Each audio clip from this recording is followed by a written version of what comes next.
Okay.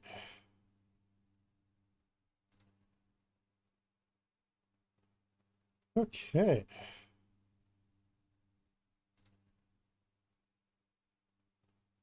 Okay.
There we go.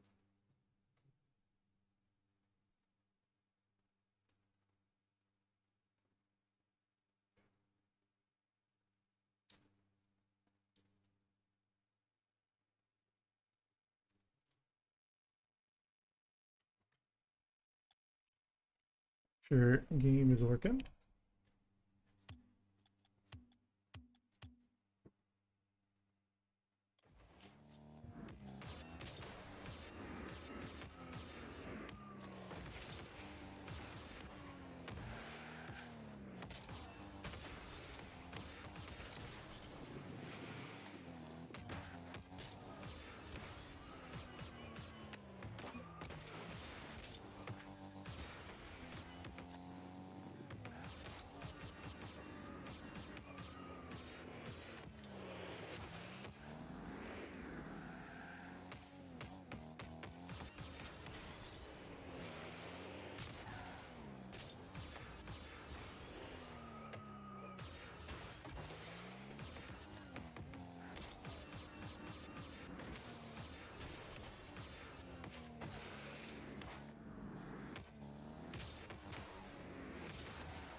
I'm going to keep doing warm up for a little bit. Get myself warmed up. I'm going to actually get into some training packs.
Hey, Freezy, how's it going? Welcome to the stream. How are you?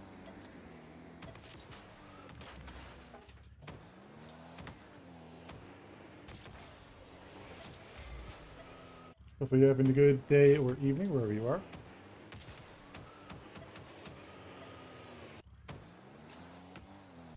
Good, how about you? Doing well, thank you. Yep, just starting to stream up. It's been a good quite a while since I've streamed. I think it's been probably about closer to a year since I've last streamed, so I'm try to get back into the swing of it. It's been a while, but you know, it'll be good fun. Might do a recording during the stream, or I'll probably wait till after. I'll see how I'm feeling. For now, though, I'm just gonna kind of vibe out.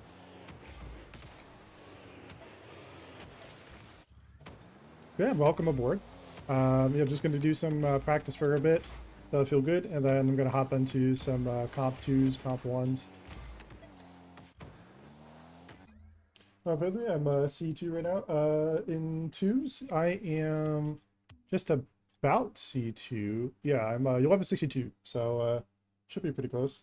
Yeah, so if you see that name in the bottom left of the screen there, Speed Demon space, so you'll see Speed Demon RL space YT.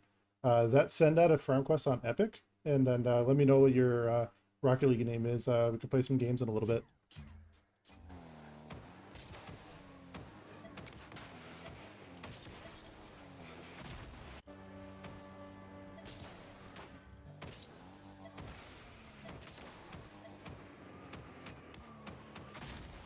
Hey, whoa, what's up, dude? I thought 1 p.m. was in 3 minutes, not an hour ago. Oh. Well, we're chilling. I just actually I just got started on the stream, funny enough. So I only started like probably 5-10 minutes ago, I think it was. Decided to start a few minutes early just to kind of make sure everything was working right and kind of make sure my settings are right. It's been a while since I've streamed, so I haven't really like fucked with my settings in like forever.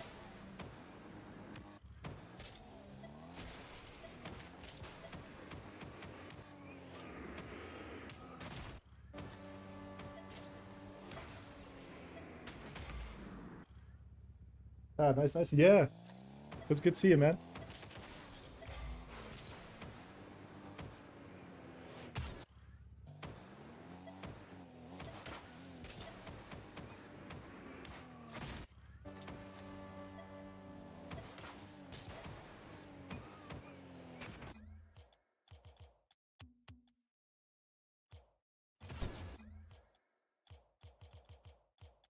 Go. Mouse, let's see, 1 p.m. was an hour ago. Are you practicing or doing today? So, going to be kind of doing a mix of stuff. Probably going to do kind of, just going to kind of play it by ear, but I'm going to do a mix of 2s, do some comp 1s, and then afterwards, I might, if I'm feeling pretty good, I'm going to probably do a recording. But let's see here. I thought 1 p.m. was an hour ago. No, so for me, it's at 1 p.m. now. Uh, 1 p.m. You might be thinking, I think, an hour different from the time zone. But yeah. Okay, so let me just make sure my dribbling feels good.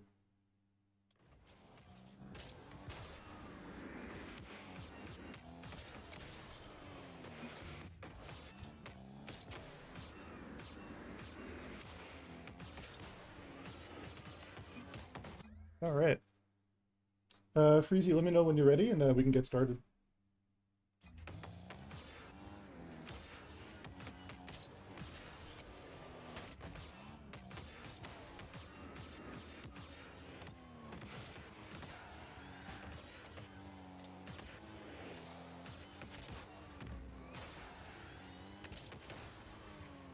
Ready? Okay. Go ahead and hop in some games.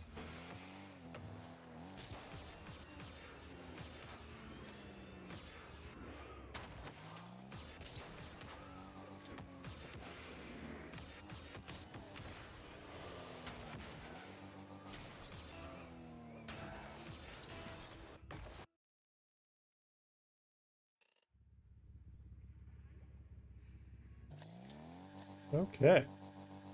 I say one game away for Pikachus. Well, if you're one game away, you could definitely catch it back up, though. Well, I know you're good enough to be able to get that peak. I know for sure.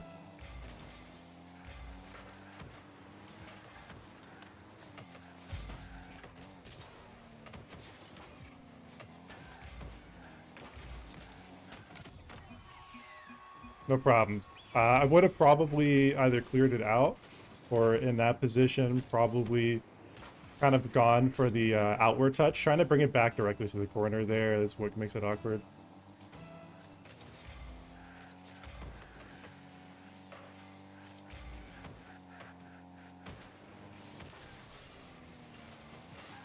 Ah, it's on me. The top defend there. Didn't gonna get the, yeah, it's a little bit of a tricky angle. Probably would have popped it up, I think, would have been better.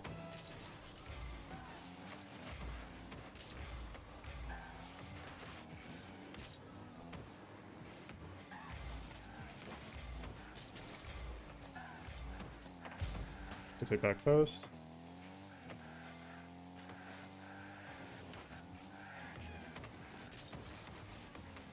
Force them awkward. Rotate back around. Grab pads.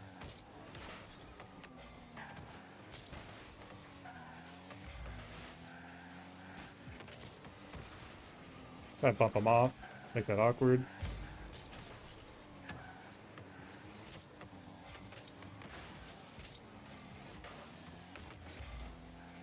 Grab that pad. Play across right. Try to be ready. Have a poor touch. Yeah, it's my fault. Grab pads.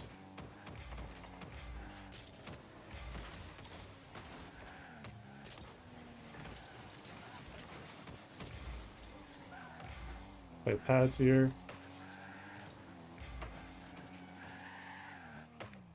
Watch for the awkward rotation.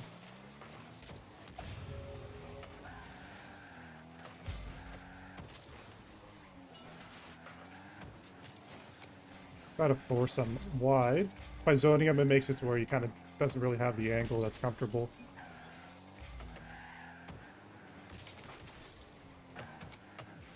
Grab that boost. Opponent's not going to have a lot of boost to work with.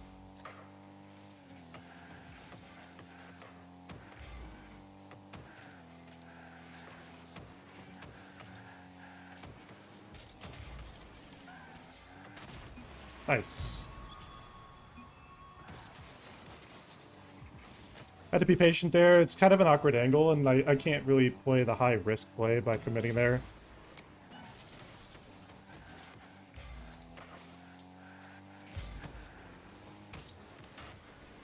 That's just gonna go in. Thank heavens that did not go in. That would have been terrible. Let's see here. It's gonna bounce high.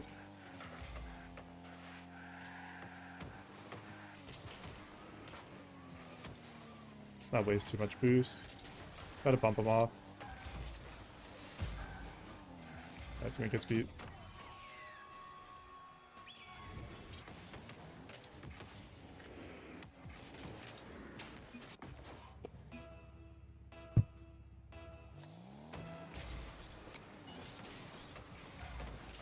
Wait for the corner boost there.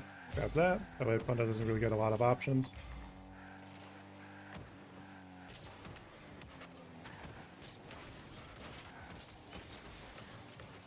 Pretty high committal from teammate. Have to watch out for that.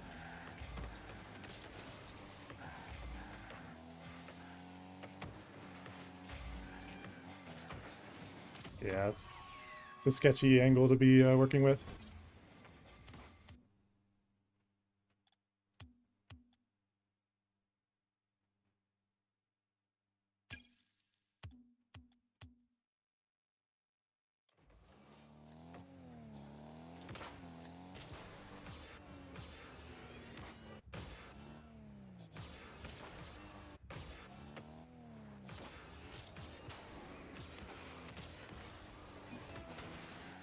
Ah, don't worry about it, man.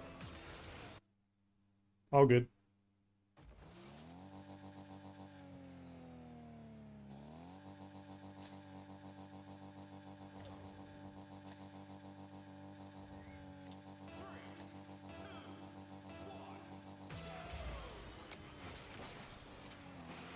Good kickoff win.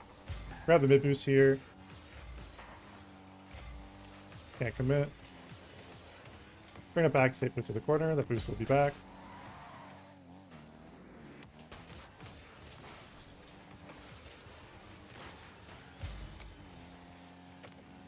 Gonna go for the double angle. It's not really too threatening.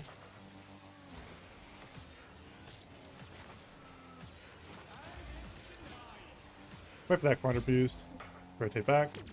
Nice shot. Are you planning to stream often now? I'm thinking probably, ideally, like once a week, but it depends on like my college schedule too.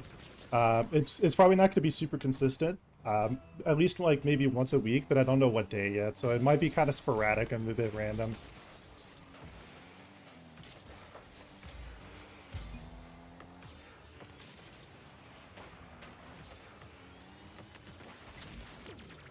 Nice shot.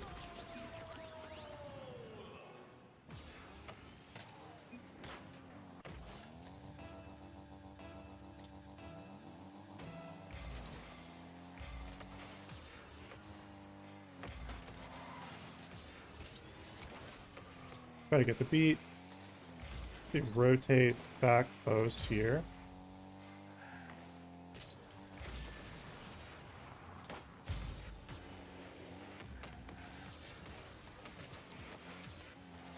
Grab both their corner boosts. They're going to be kind of low boost, so they're going to have to boom it. That's going to roll down. Good boom.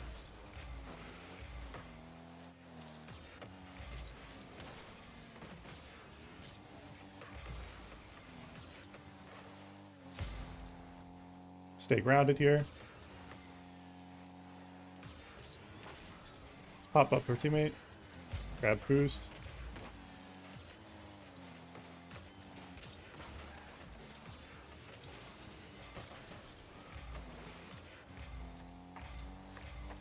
Grab pads here.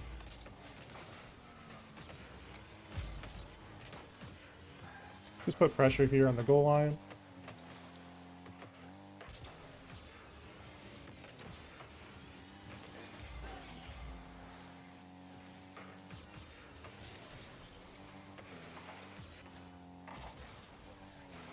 Rotate back post, I'll be pads.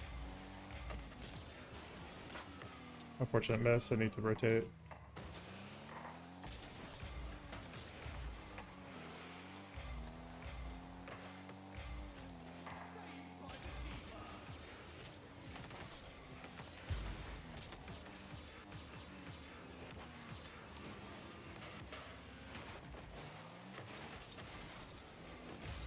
There, just keep it on their side. Puts that pressure here.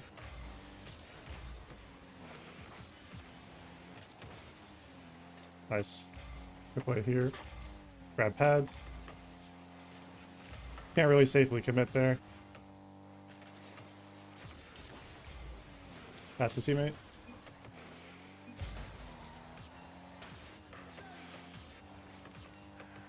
Try to force him into an awkward spot.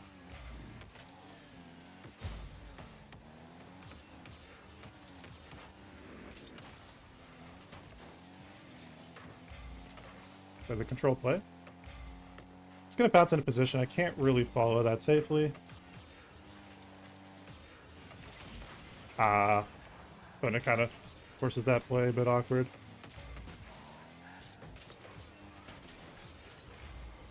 Have to rotate back a little bit. Grab pads. Can't really safely go. It's going to bounce off corners, so I need to be ready for that.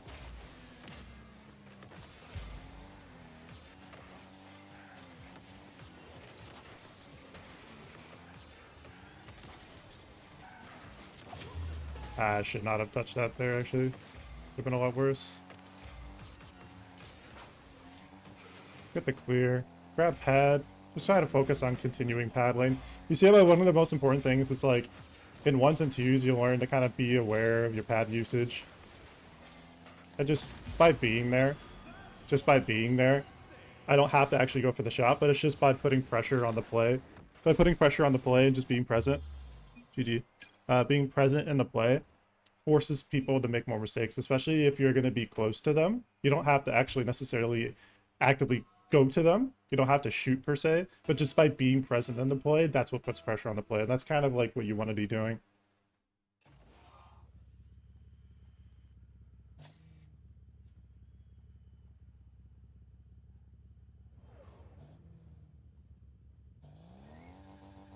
Probably soft cheat here, so I'm gonna grab pads.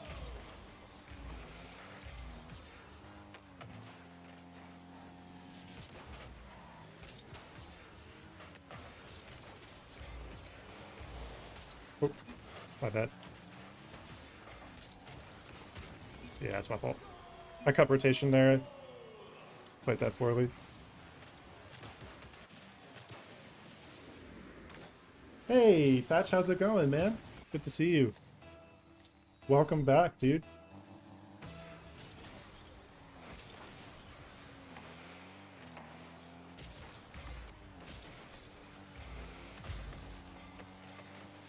Play wide here. Can't follow that safely.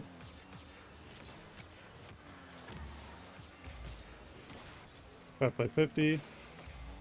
Grab pad.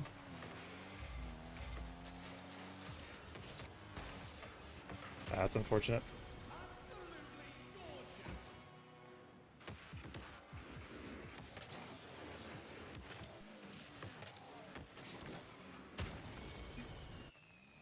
That's all good.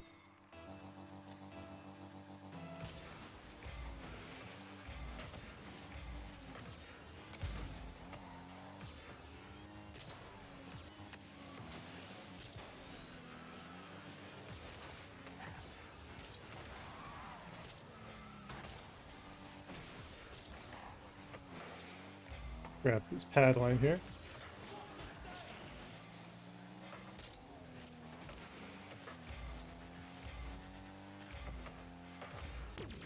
Nice shot. Yeah, man, welcome back, Tatch.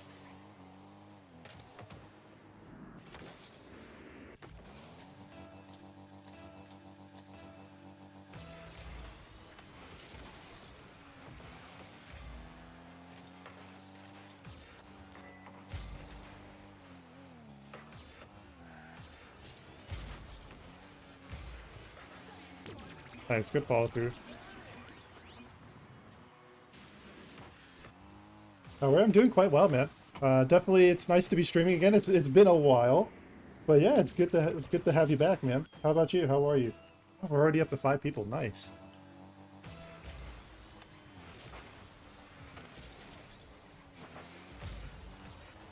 It's gonna be awkward for them.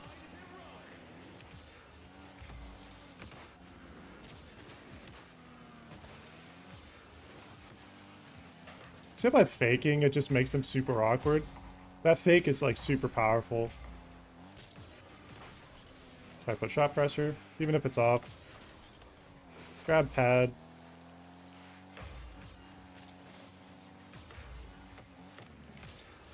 Oop, that's an unfortunate miss. Did not mean to miss there. Wait for the clear. They're gonna control touch. Grab pads. Which rank are you? I am just below C2.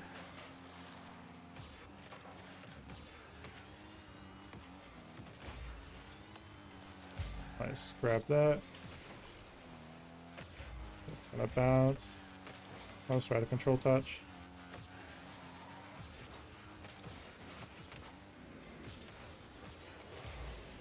Wait for the bump. Nice finish.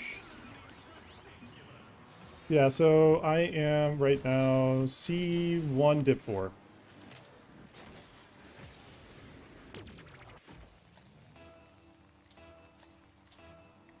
Cheat left.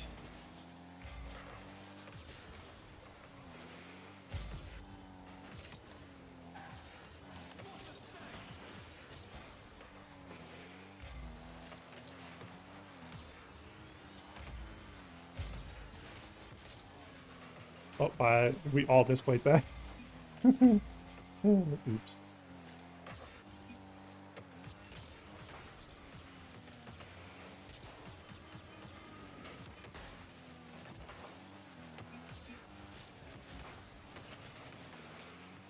That's all good.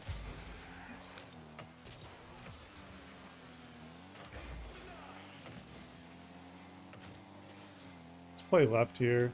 See that they're rotating.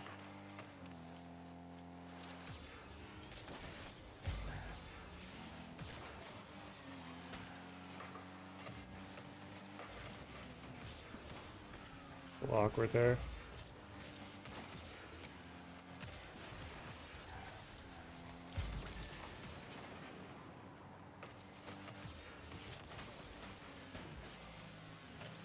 Just be present. Grab pads here. Don't have to over-rotate.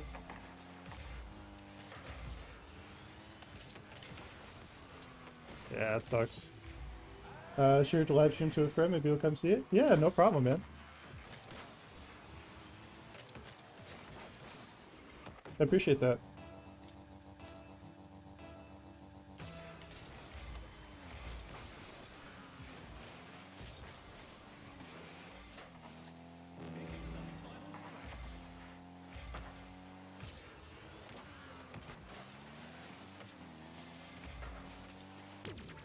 Nice.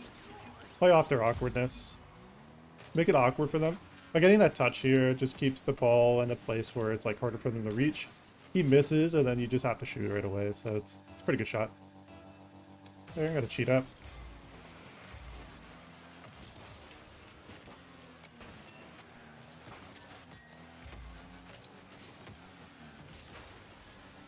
It's definitely awkward there. I'm gonna grab this big boost. But the opponent gives it away. Pop them a little bit so that way it's more awkward for them.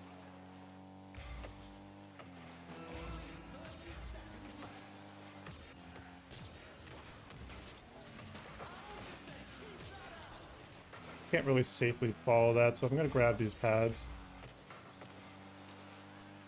Wait for the rotation. That's almost an own goal. That's... almost was actually heartbreaking. I'm going to grab pads here. And GG.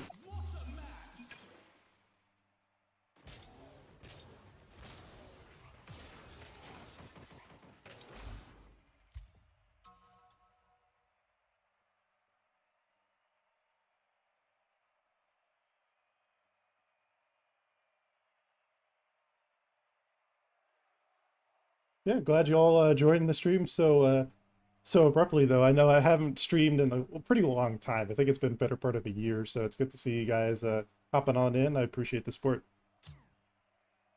Freezy, if you want me to change the region to something where your connection's a little bit better, let me know. I can find something that works. Yeah, GG.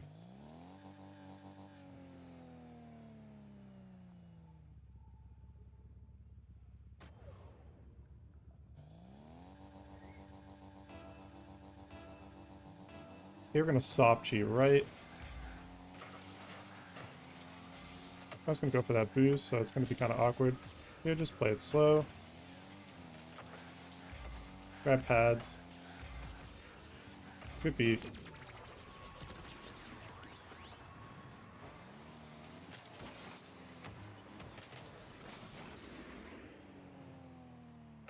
If you see me looking to my right a lot, it's because I have my phone to the side. I have chat pulled up on my phone, so I'm just watching chat.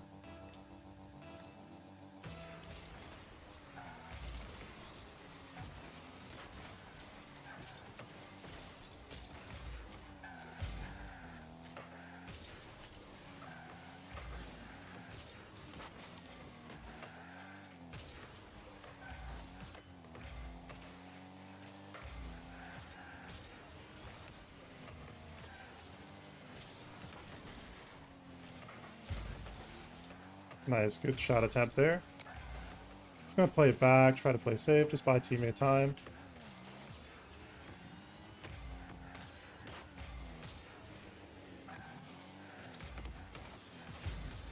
I'm actually fine with that. Outcome is pretty positive.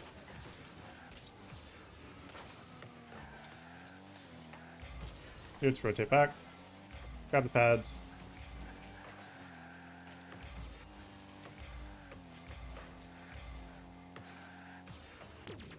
Nice shot. And there, so in these situations, it's interesting how C2 works so fast. Yeah, it's definitely different, dude. I play on Switch, that's why I lag. Ah, okay. Yeah, no problem. You play really well on like on Switch though, man. XP, you know, I don't know. Actually, I don't know what that is.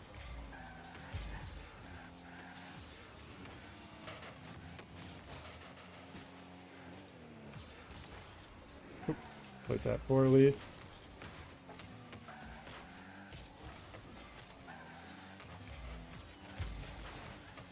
Yeah, I'm not sure.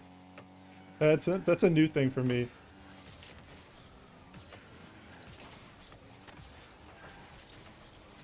Play the rotation fast, just in case.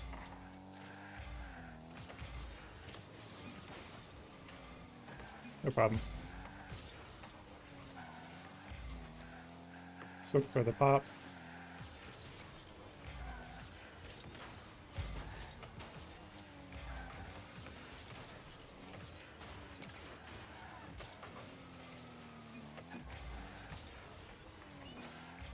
No problem.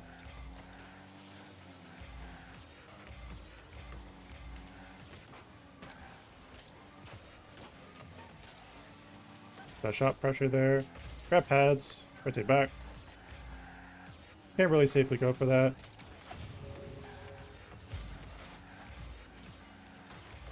Up there a second, man. He's actually in a good position. Nice. Play right, but it's in a spot where it's a little unsafe.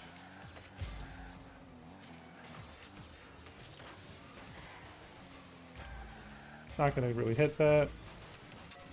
Get that backboard so teammate has a shot. Nice. Good finish. So there's about thinking about high percentage there. I don't necessarily have to have a shot that's directly on, but by just putting pressure there and immediately focusing on rotation, what it does is it makes it easier for me to get in and out of the play, and that's kind of something you want to learn to do in your games. Here, just take time. Just moving the ball out. It's gonna make it awkward.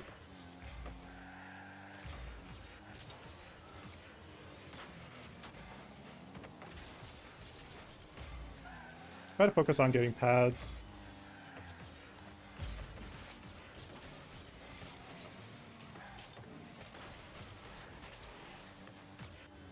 Get bumped into that pad lane, that's fine. Head across here, just in case the play comes over into a bad angle.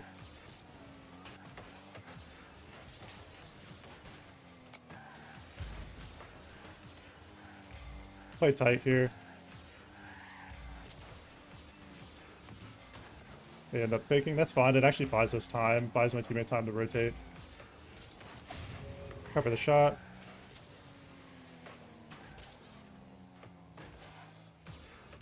So he wants to play back, that's fine.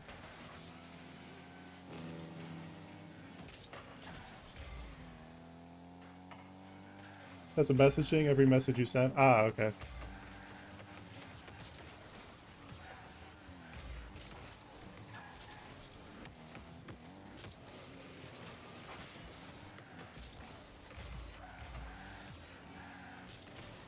Ah, I'm stupid. I didn't think you actually had control there. Brain farted.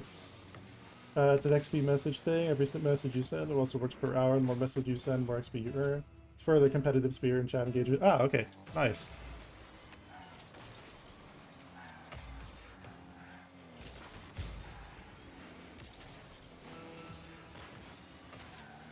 Better rotate back, just to be safe. No, no, no, no, no, no, no, no, no, no, no, no, no, no, dude. Oh, another misflip. I should not flip there. I should have just taken time. God damn it. Don't want to be throwing this game. Bring that ball out. That boost should spawn. It does not. Gotta rotate back. Teammate does a good job saving the shot. Take time.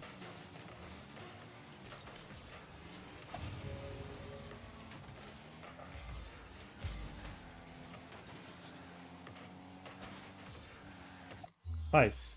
Okay. Hey, Speed God, how's it going? Um, Glad I didn't throw that game. That was way closer than it should have been. I did not need to make that close.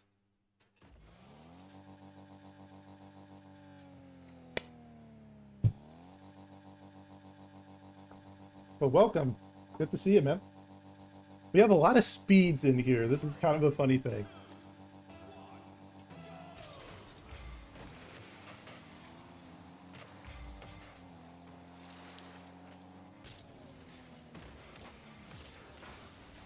Just for the 50. My pads. That's going to be naturally aggressive. That's actually in our favor. Oop, trying to get out of the way there.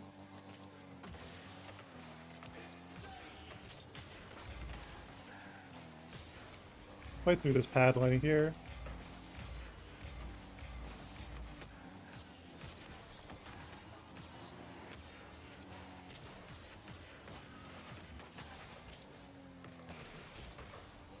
Rotate through.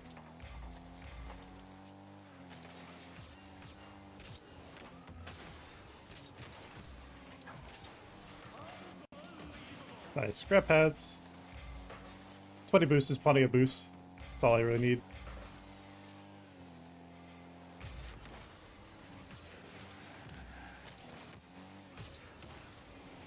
Put shot pressure again. Play through.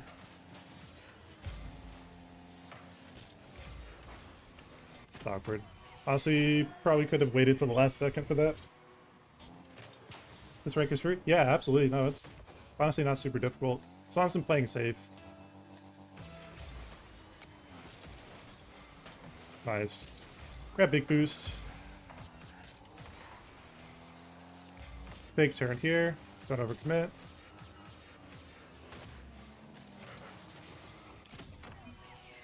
It's no problem.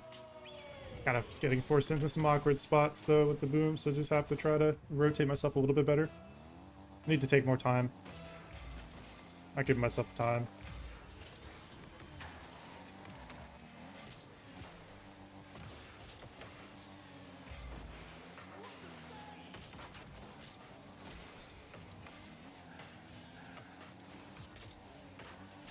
Just got that, that's no problem. It's a little scary. Can't really go for a shot there, it's just not enough time.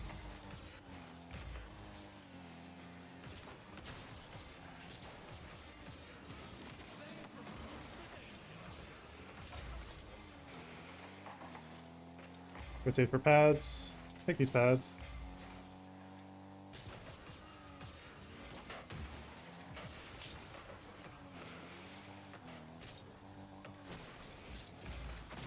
Nice. Yeah, welcome everybody. Glad to have you guys here, man. This is awesome. Already pretty cool to see this many people here. Grab that boost.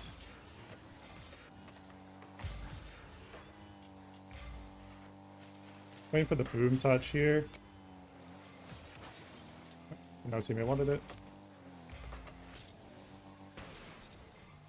I'll play it back. If he wants to stay up, that's fine.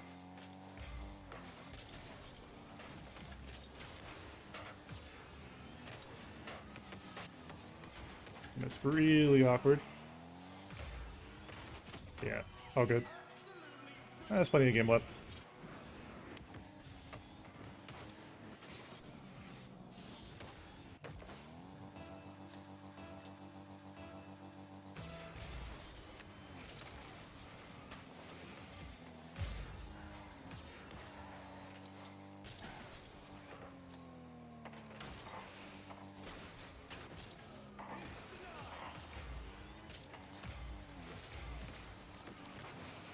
That was too weak. Just playing too far back there. Could have played closer.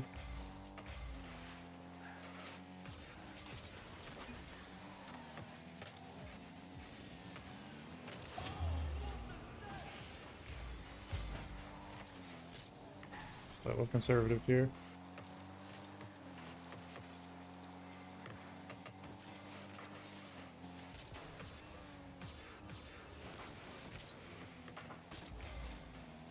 Grab pads. A little awkward, so it's better to play time.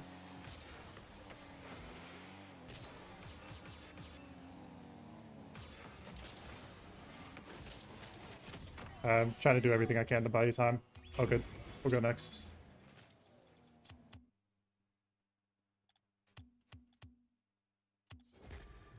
Speed, do you remember me telling you that I was going fishing today? Caught a 20-pound pike. You got a 20-pound pike, dude? That's insane. Heck yeah, dude. Nice. Well done.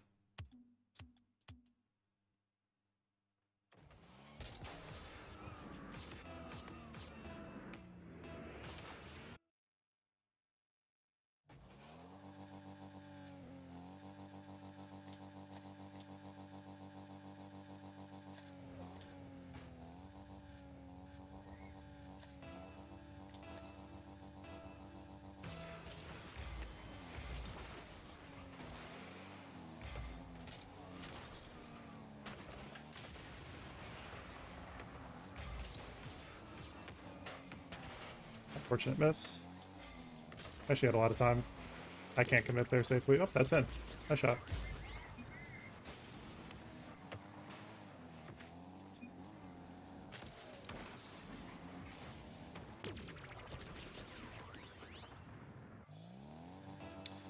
Going to soft cheat left here. So I'm going to grab this center pad, and I'm going to cut left like this.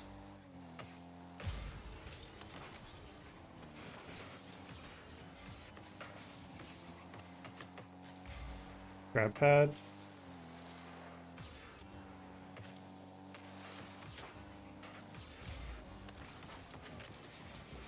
Let's make it awkward for them. I'm fine with getting demoed there. Main thing was just getting that boost from them.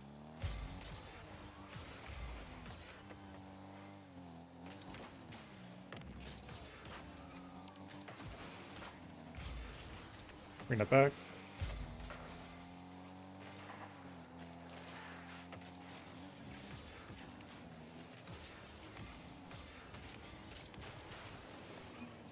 There's that one's dribbling practice.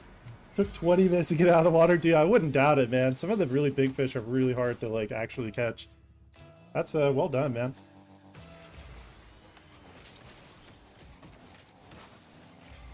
Nice, good cheat.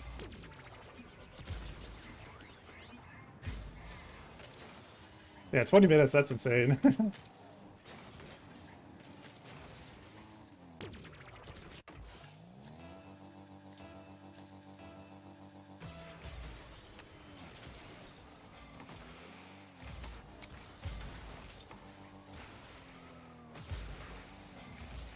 Nice, good beat.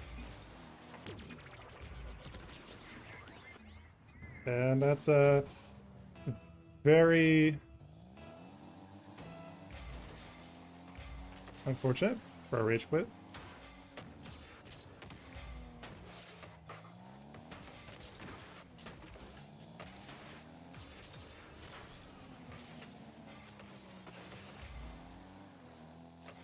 Let's play pads.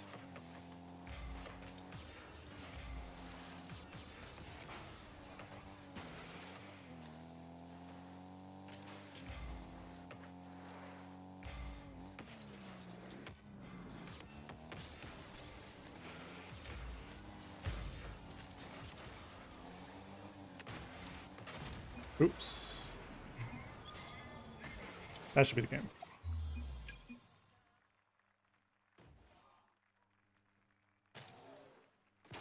Okay.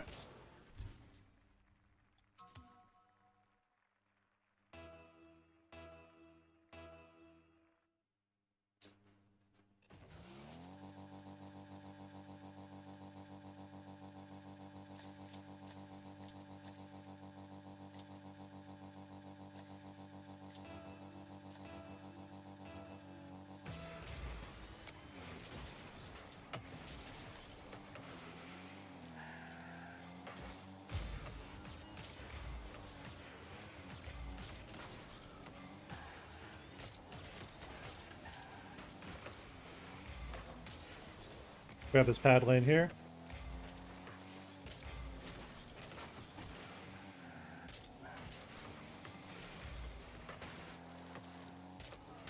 Let's play front post. Just take time. Teammate has space. Can't really safely commit. I'm going to leave this pad for the teammate.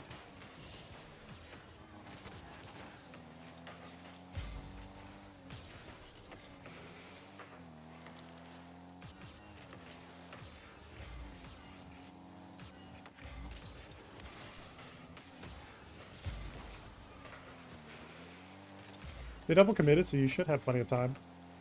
I have div 2 now? Excellent. Nice, good dunk. That's awesome, man. Yeah, thank you guys again for joining me. I appreciate you guys. It should be on for a while. I don't know how many hours it's going to be. So I'm going to be starting here, like obviously playing 2s for a good while. And once I'm ready to switch off, I'll probably do some 1v1s for a bit. Once I feel kind of good with that, I'll go from 1s to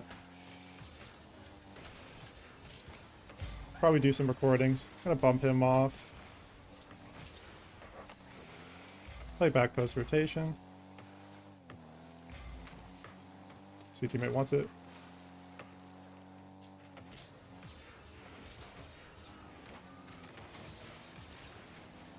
Bump him off. That gives teammate space.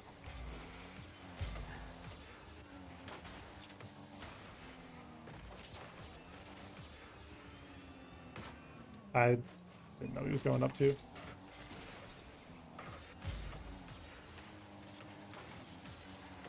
We did not cut rotation. Yeah, that's all good. I shouldn't be cutting rotation there. That's on me on the last bit there.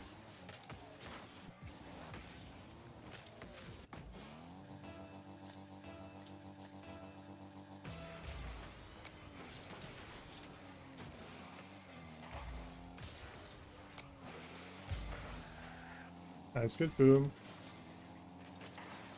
So you have space. For the 50, play right here. Oh, now cut left.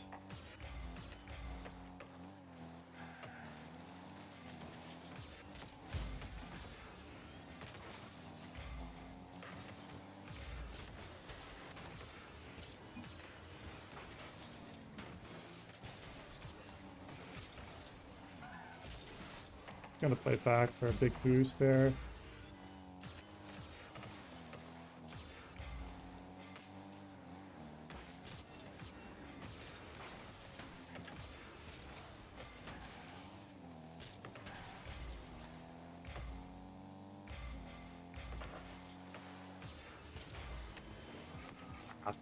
Gotta get the beat there.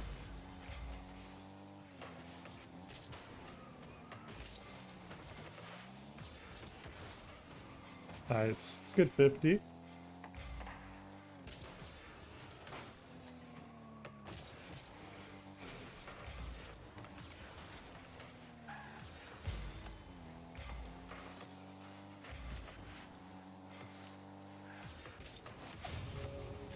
Gotta be careful with that.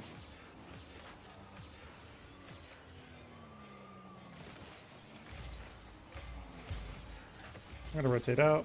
Let teammate go.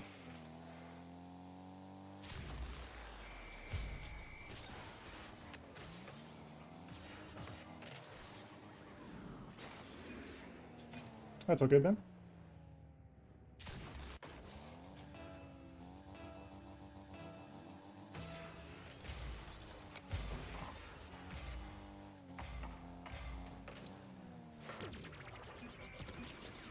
That's I'm not sure what the plan was there. That was. I mean, we'll take the freebies, I guess. That was always the weird thing in Rocket League. People just decide to not go for the kickoff at all. Oh, he's just not playing.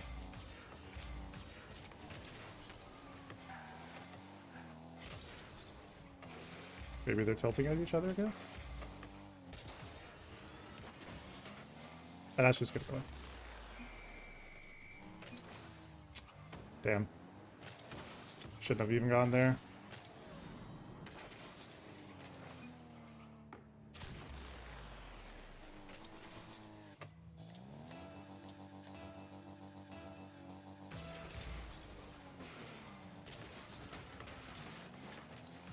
Good fake on the kickoff there, going for the delay.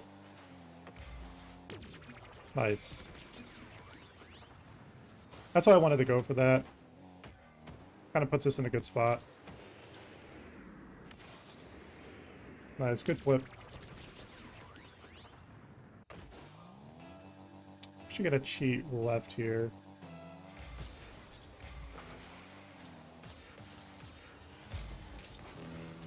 I can't do anything there.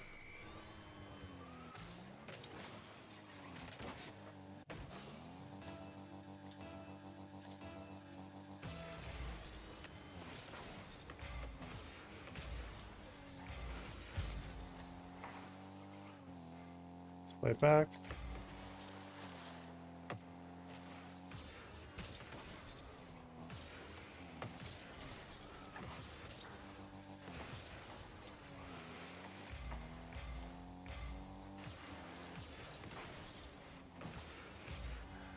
Play upfield a little bit. Yeah, just rough clear. Oh, good. We'll go next.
Got pads.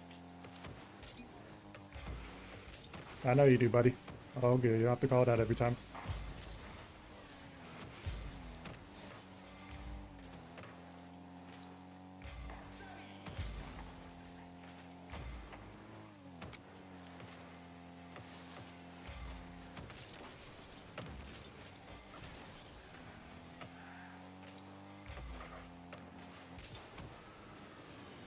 First he misses.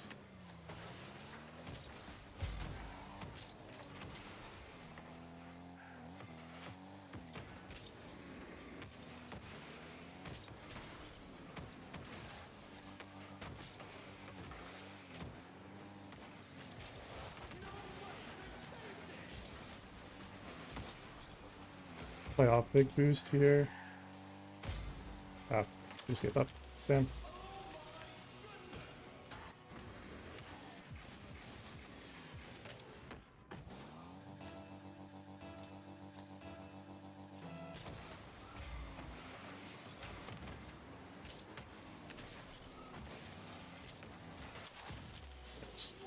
Not winning any kickoffs. We'll try one more. And then after that, if we don't do it, we'll stop there.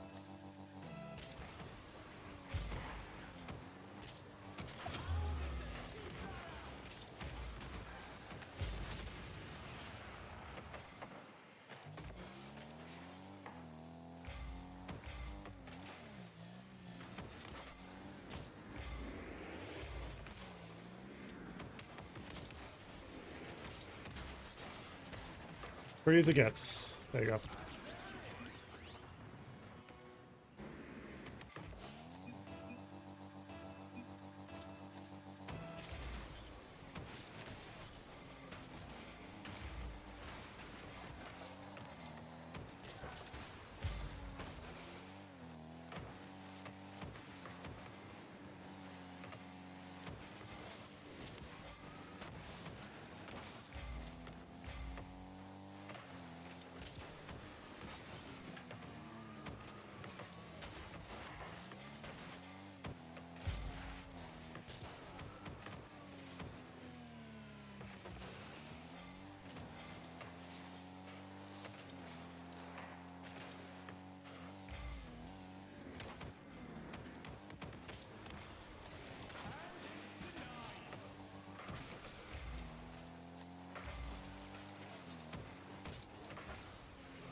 Play once.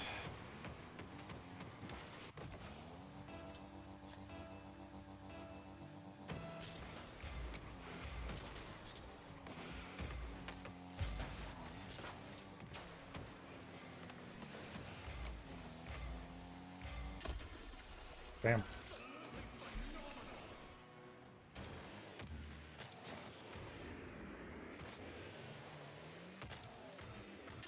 It's all good.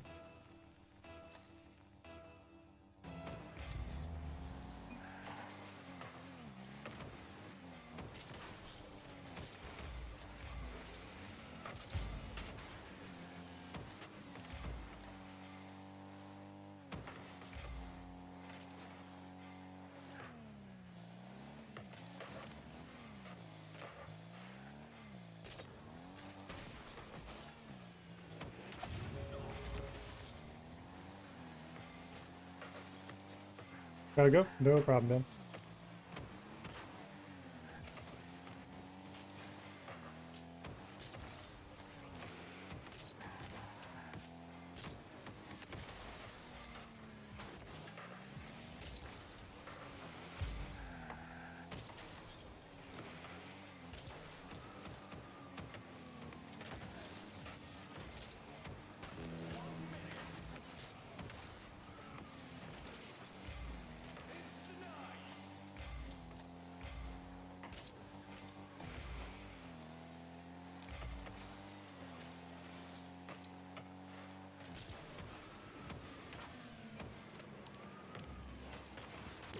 Nice.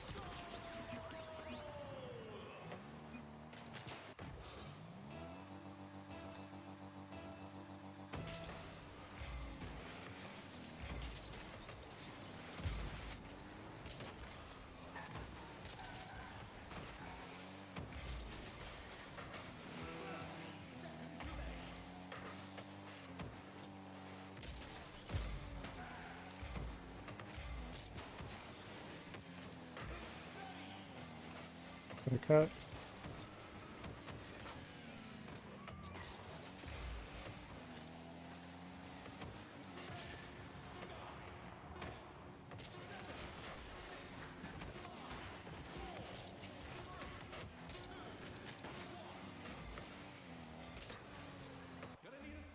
Good try.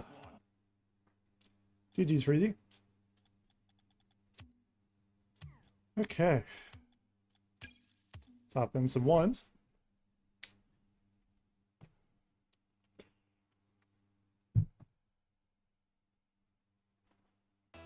GG's, man.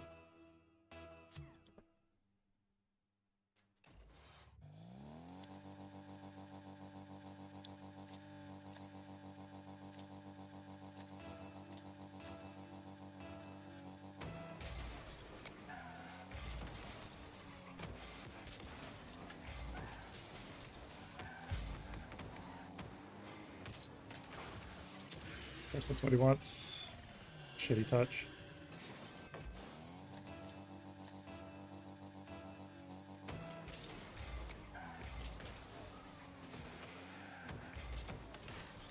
Nice. It's a good start.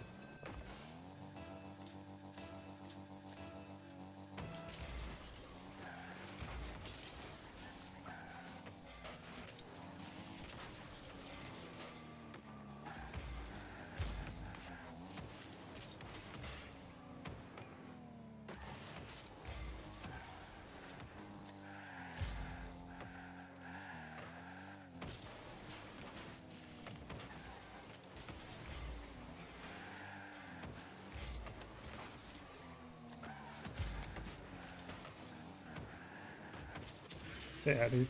Guess that touch. First that goes in.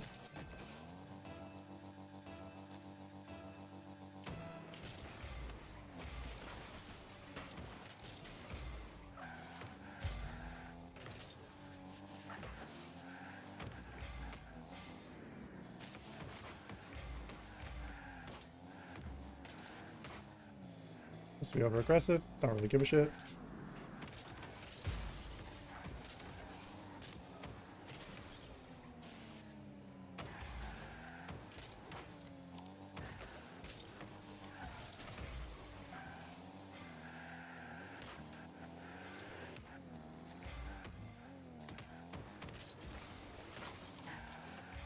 Wish I actually got some power out of that. Would have been a useful flick.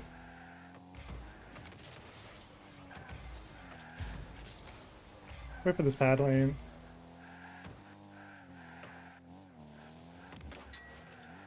Nice shot.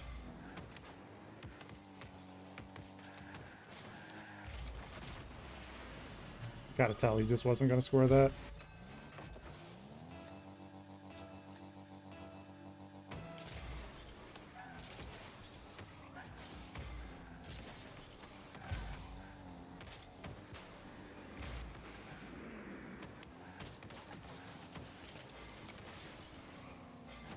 He wins that? Wow, that's insane. Okay. Whatever.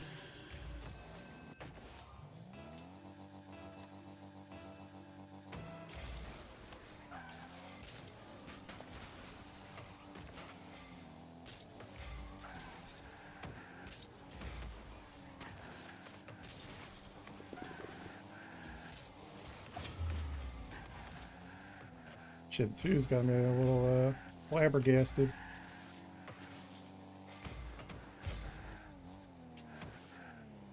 Could take time.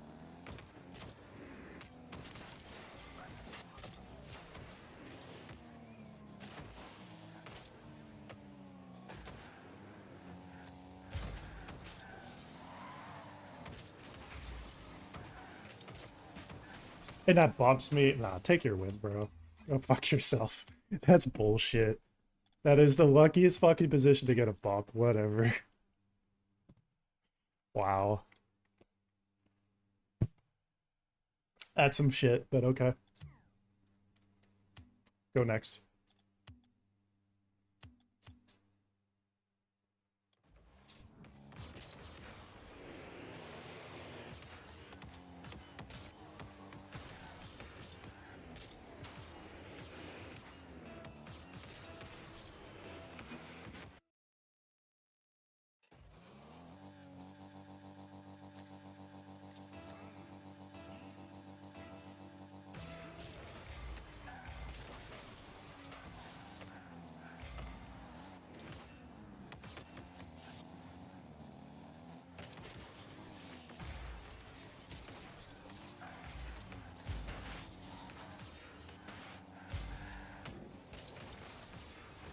Nice aggression there. Super one-dimensional. Nice shot, Speedy. Good shit, bro. Surely gonna get out of plat with that one.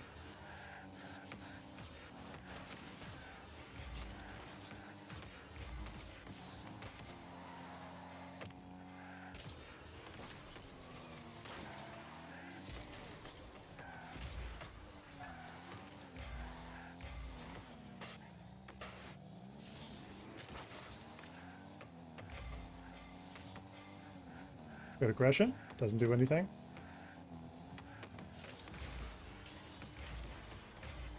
This gives me possession and boost for free, so I appreciate it.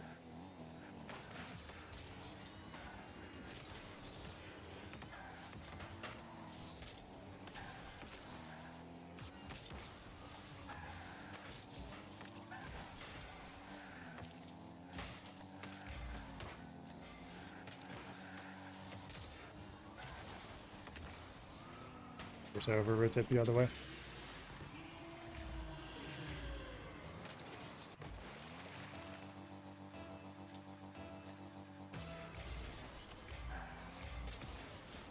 Need to not be side flipping.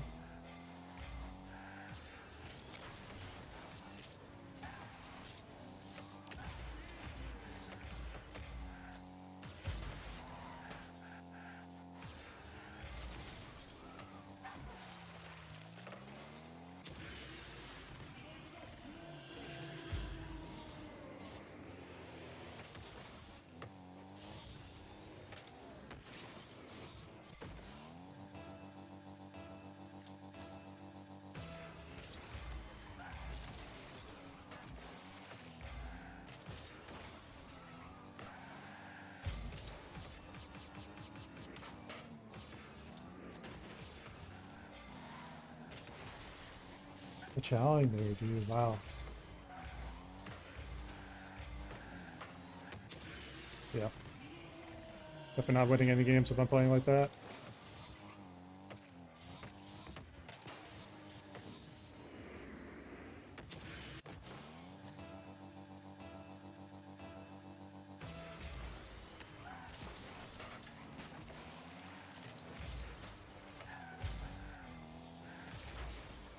It just goes for fucking everything. It's insane. Okay. Not the one's mood right now, clearly.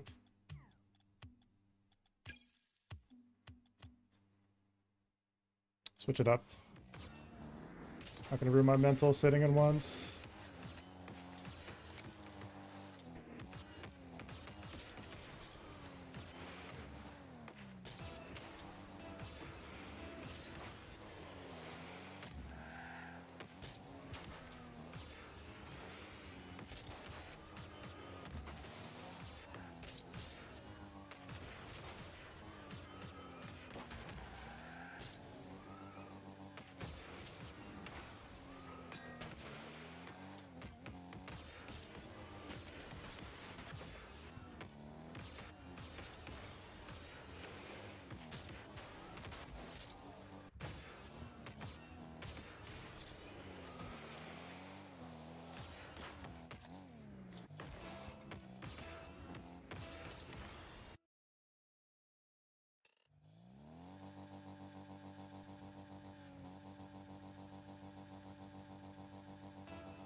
Helps if you don't pick the kickoff.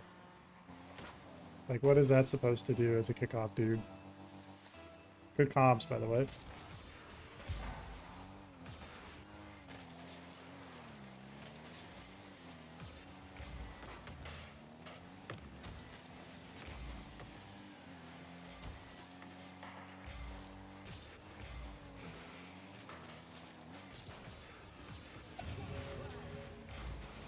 Got pads.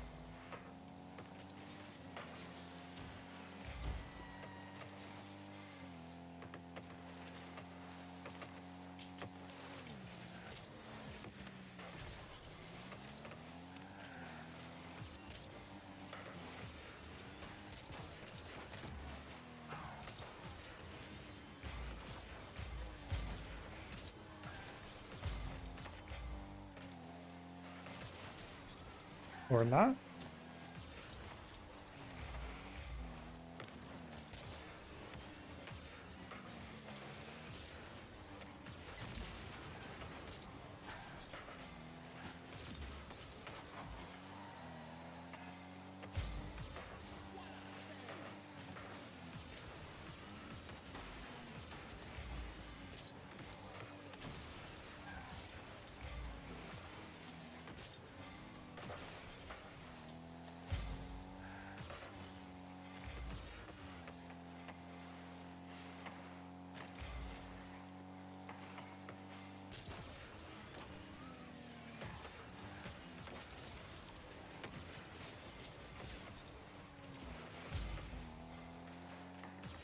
Gotta rotate through.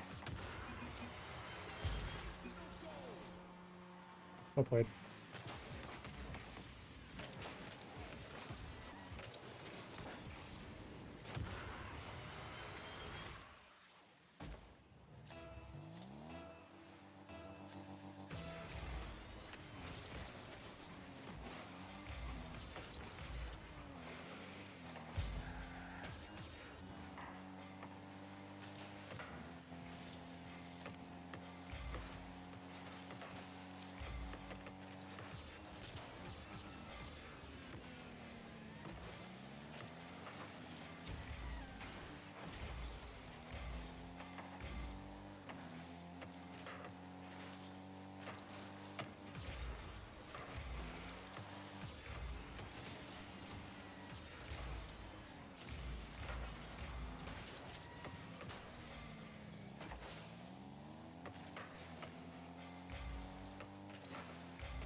Cut them off.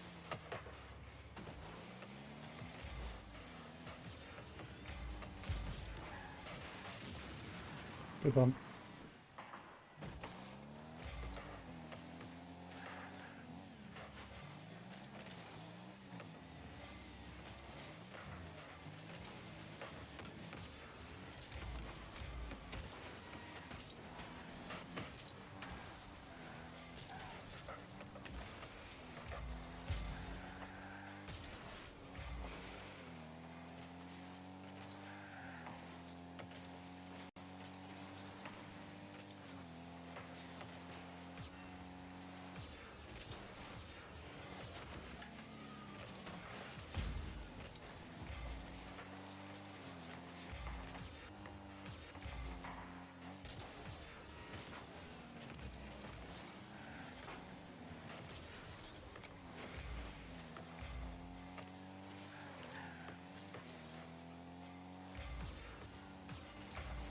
Okay, I'm not sure what that was supposed to achieve.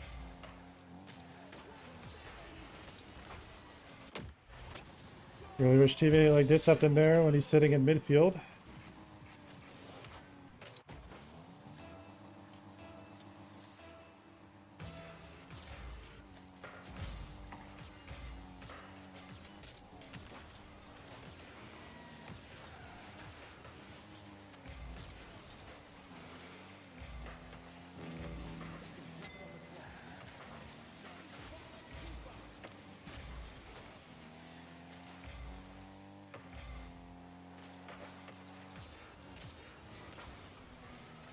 Get a bounce off the corner.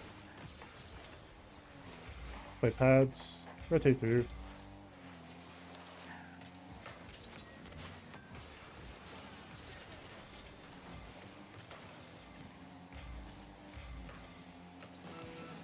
So like, it's vision, man. That's one of the most common problems in a lot of these ranks. People just aren't aware that their teammates are nearby or anywhere close. So like, I'm always having to check everywhere.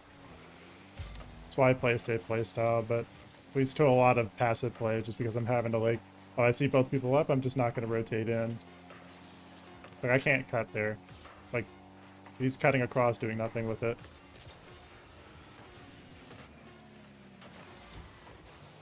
Yeah, the teammate just gave up.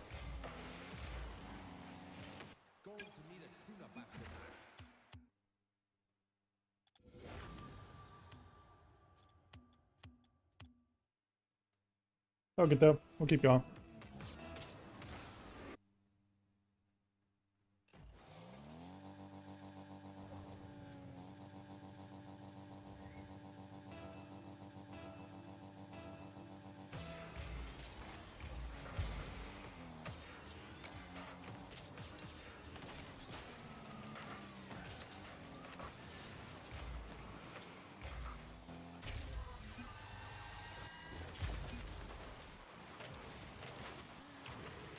Good start.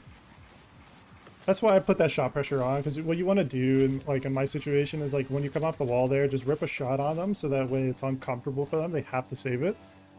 Usually in these solo queue games, a lot of times people will double commit. So if you can force people to double commit, you usually put yourself in a pretty good spot.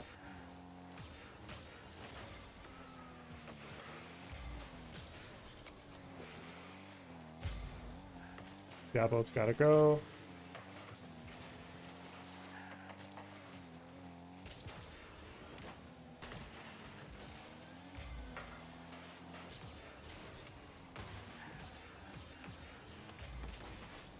Gotta shoot it behind him. Get the bump. Gets it out.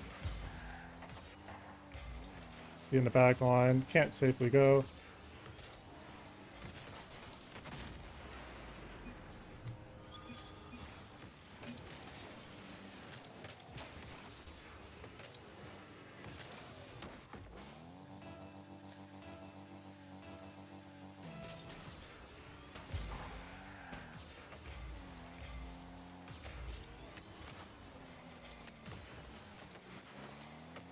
Kind of tripped up there.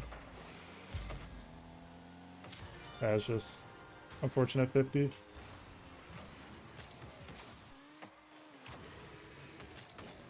He just didn't jump at all. Like, jumping, and then he also puts it on the soft side of the ball, so it makes it a lot easier for him to like get the ball to pop up with that. Plus being on a dominus, so it's kind of a combo of factors.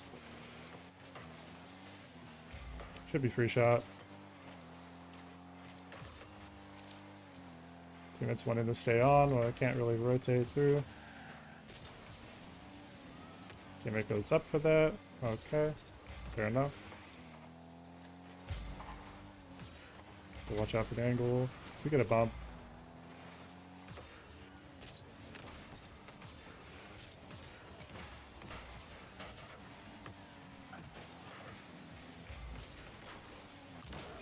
Good finish. Good shot pressure.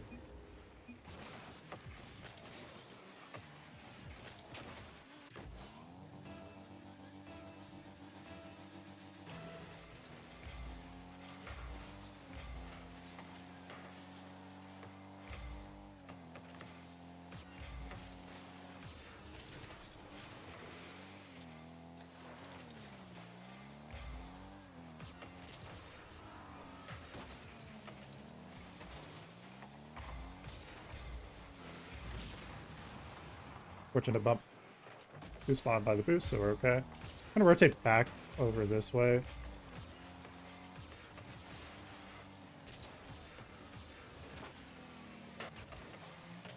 We'll play backboard.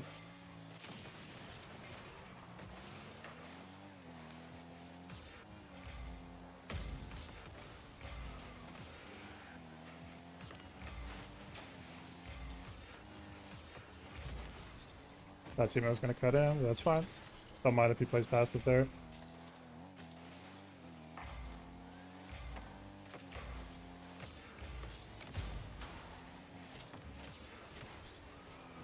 Pass to teammate. It does the pressure. I'm going to rotate back like this way.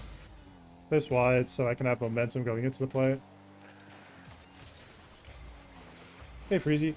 I'm probably okay for now. I'm chilling on twos. If you want to hop in and kind of just hang out in the stream, though, feel free. I'm just going to be playing out the game modes and stuff, and I might do a recording in a little bit. Ooh, I could have gone in.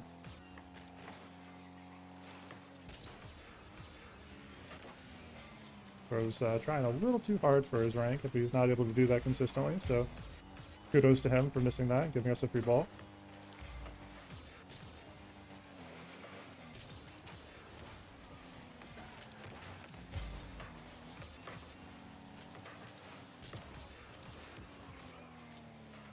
Place that middle. Good for Diablo to go. Play this wide.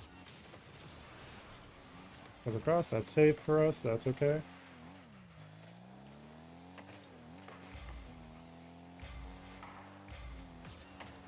Cannot go for that.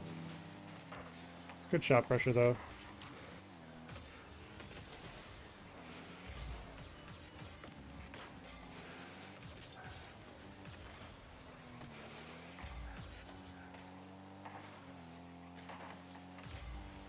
Play through here. Have to be careful about all us being on a Congo line in that rotation.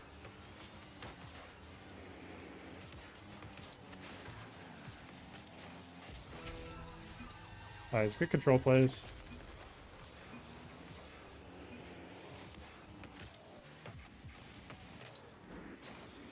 And GG. Nice.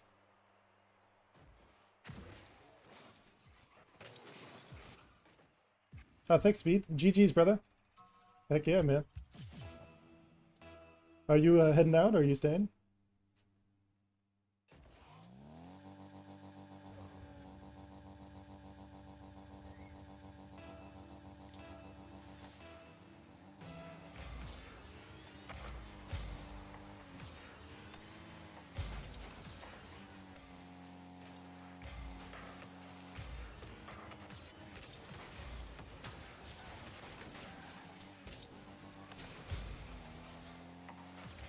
Focus on rotations.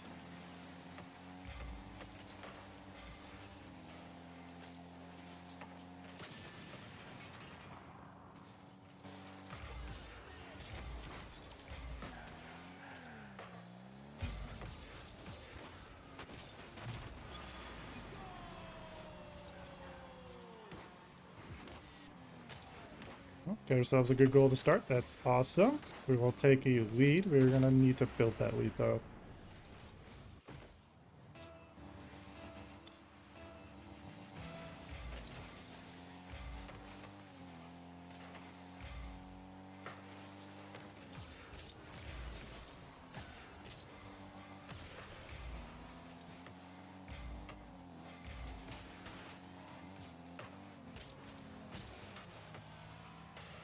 Play it back and wait.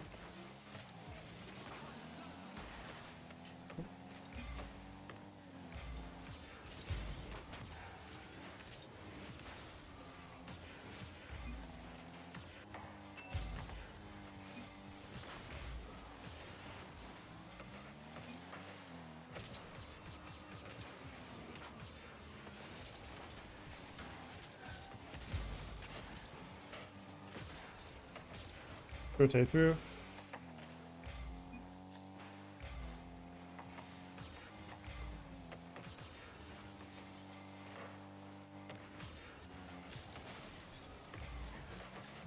That's a pretty good shot, but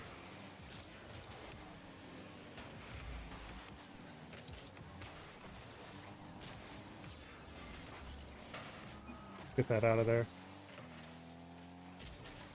Go for the corner boost. I would have got a safe boost to work with. Can't really commit.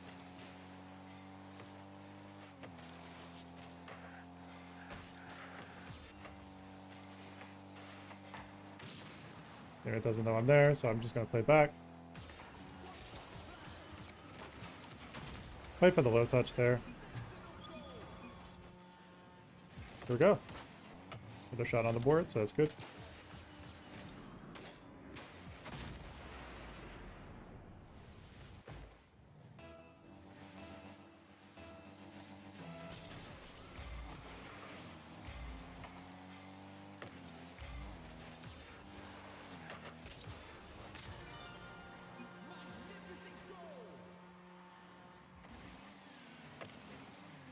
Thinking he was going to come off there, and once he didn't, I was like, yeah, we just kind of lost that. Just gave him too much space. By the way, if you're new here and haven't already, feel free to hit that subscribe button. We will have 1v1 videos Monday, Wednesday, Fridays.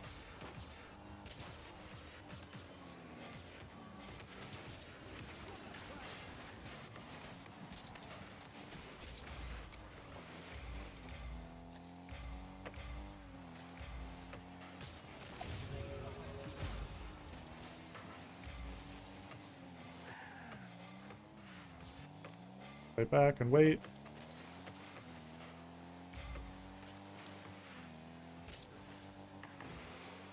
Like, teammate sees that I'm there and still commits. Like, that's kind of what I mean. A lot of people just have very not aware vision. Like, they're going into a play and they're not in a position where they can really do anything, so they just rotate in, but they're not rotating in a way that's like constructive.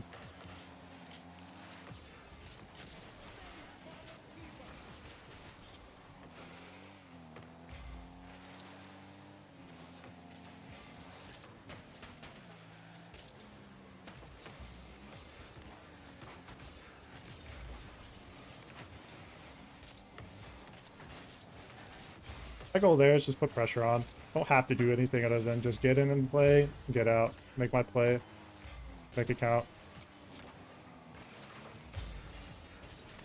See how they're just like bumping each other? It's super awkward. They're cut there because I had the opportunity. Teammate's not back yet.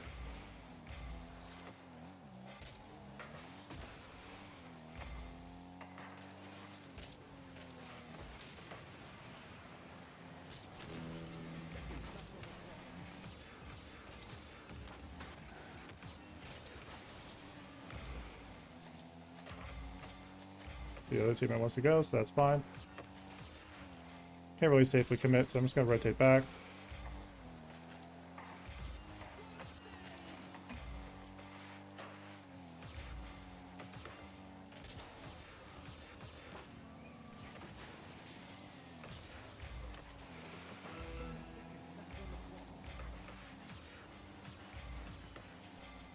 Like, he sees that I'm there and he still just boosts through, like...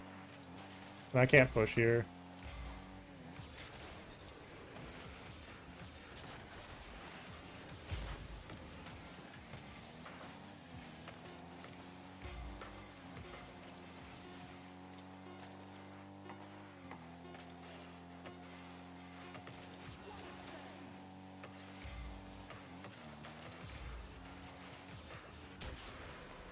GG. Weird match.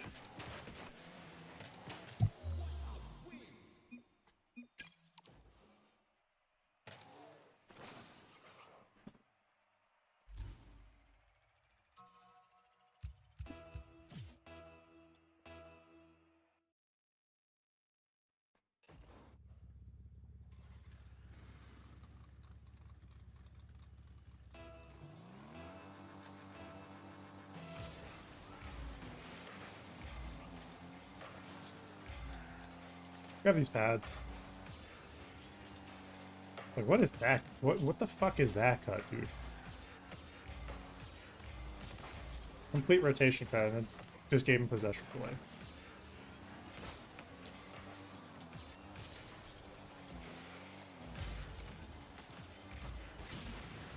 Go for the bump play. Grab boost.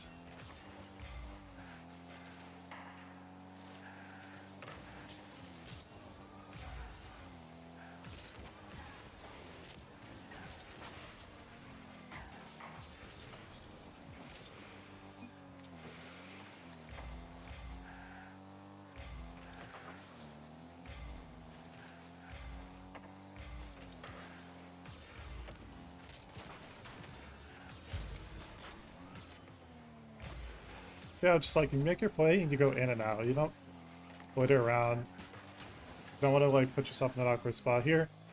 Wait back post. Both of us, both the teammates are in a spot where it's uncomfortable.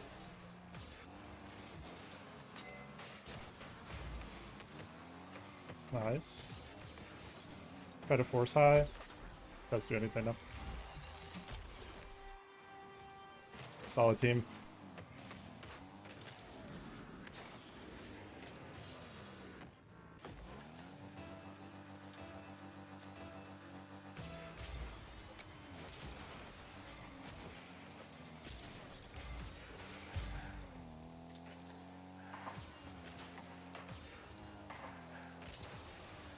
Why are you fucking jumping for that? Just rotate back, dog.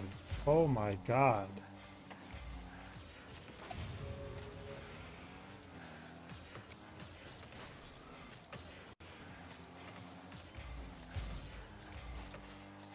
You're insane.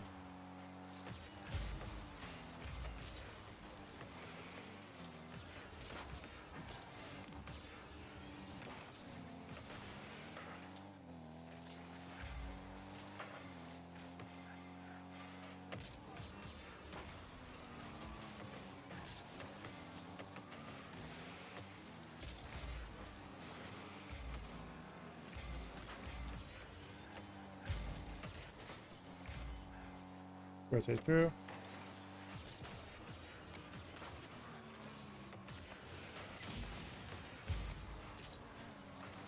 They're both like Congo lining.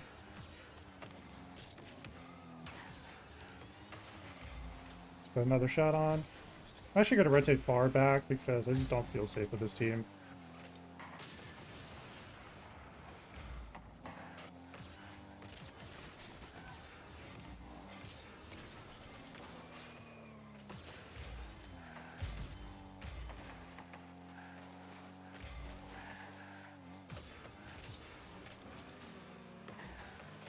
Just give some free shot pressure.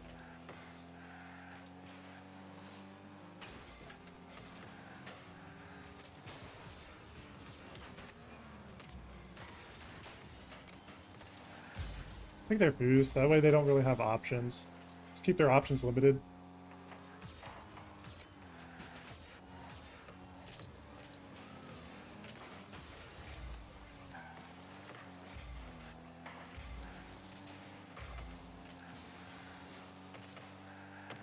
Can't really safely commit.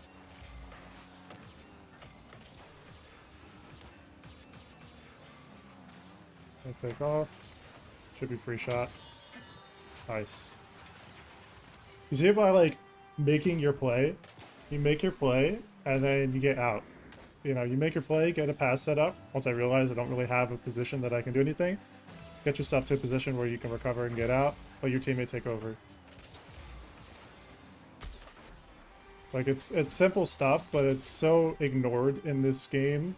Like most competitive games, the fundamentals are one of the most important things that applies to like every game you play. Basics and just awareness, rotation, vision, mechanics, all these things are all tools for you to improve from. And if you ignore certain tools, then you're just like, you're just nerfing yourself. It's the second time in a row we lost a kickoff like that. And just misses the open net.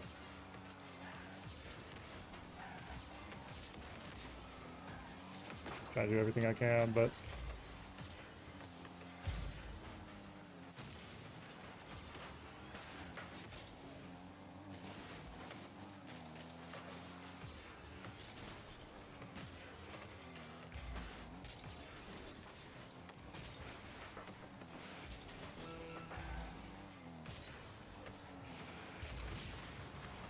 good.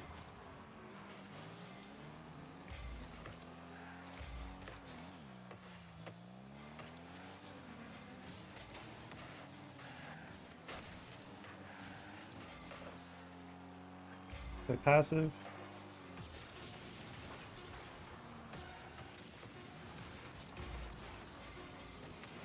Could have had an actual clear opportunity. And he booms it out. Okay, that's unfortunate. You know, I'm gonna see if I can do a recording. Hopefully it doesn't crash my stream. So let's see if this works. What I'm gonna do is I'm gonna see if this works. So let's see here. Okay, let's test. Make sure this is working okay. Mic is good. And audio is hopefully working. So what we're gonna do, start with the intro. What's up, everyone? Speedy here. In this 1v1 video, we're going to be doing 2 live games as well as 1 replay review. Let's get good. See, you guys get to see how it's done live, and oftentimes you mess up. What's up, everyone? Speedy here. In this 1v1 video, we're going to be doing 2 live games as well as 1 replay review. So let's get right into it.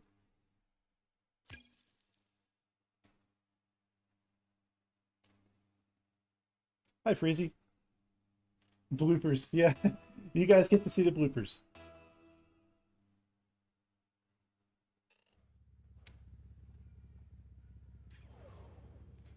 I just realized I queued up 2s accidentally, so I am actually going to use this as a warm-up game for the 1s game, because I goofed.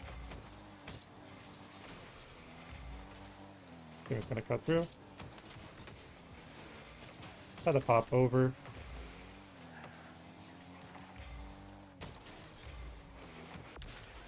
That's a shot. Nice.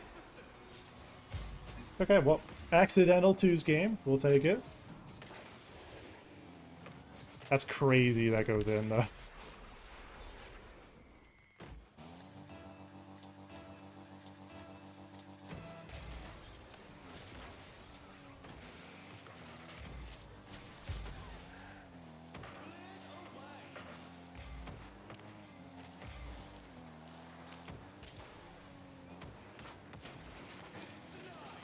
Could have actually taken more time there.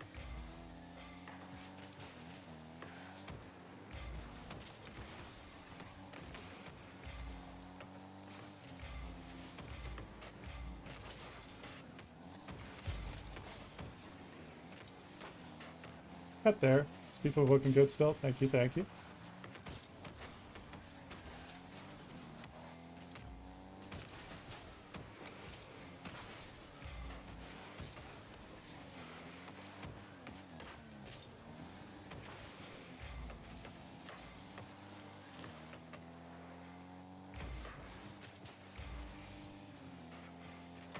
What in the God's green earth is that supposed to achieve?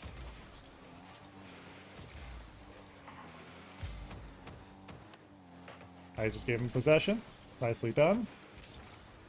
Okay, that's classic 2s.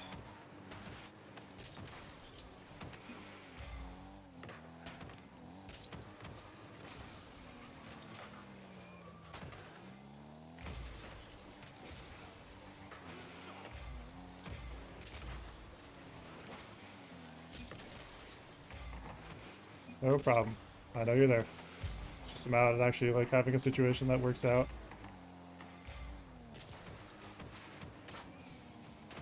Can't really go for that. Click back for teammate and just gets done. Okay. Unfortunate. Like that, yeah. Doesn't have to get fancy with every single touch he makes. Like, it looks cool, but it's not actually practical. Just like a cut and then just bring it to the corner with control is a lot safer.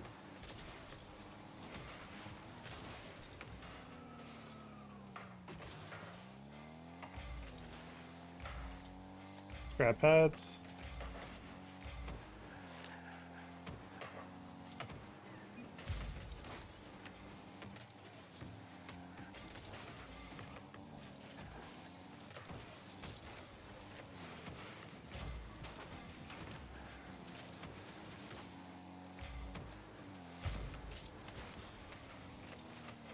Got a cut here.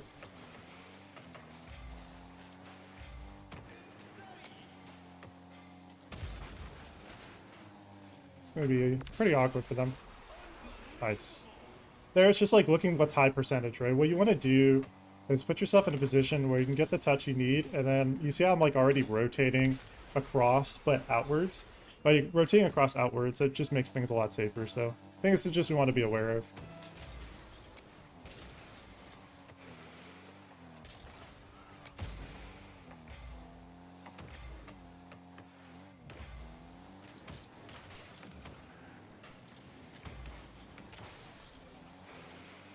Jimmy has free ball.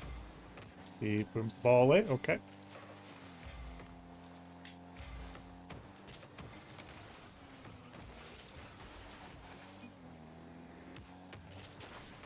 He's calling on right, but it's like he wants a pass, but it's like literally we're still in the corner trying to get safety and envelope boost. As like what is that challenge, dude? what is that? What is that? Like why are you going there? Why are you going there a second, man? If you're wondering why I am looking great, I'm actually checking chat. And, yeah.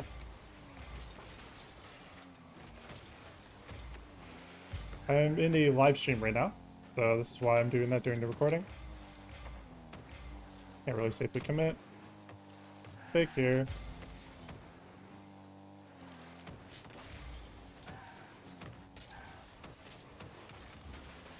Played over him, and that's why. I mean, that's just well done. You know, just puts the pressure on and gets it done. So we're actually gonna say this was game one. You know what, I'm just gonna say this is game one. We're actually gonna make this a twos video, kind of impromptu twos video. I have not done a twos video in forever. It's been, I think, over a year at this point since I've done a twos video. So screw it, we're gonna do a twos video. Hope you guys enjoy it. Hopefully it's nice and instructive. There we go.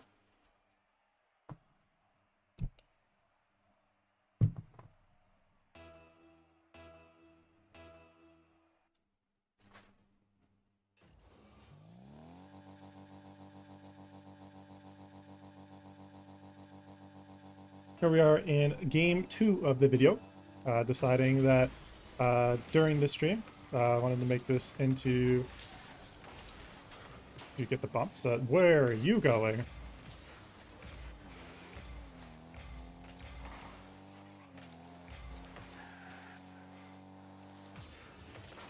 Why are you challenging there?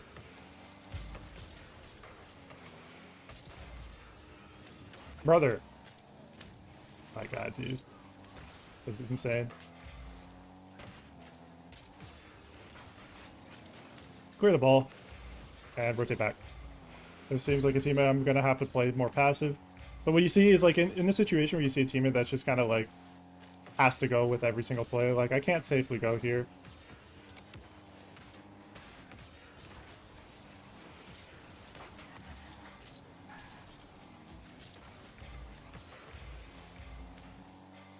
It's going to bounce straight out.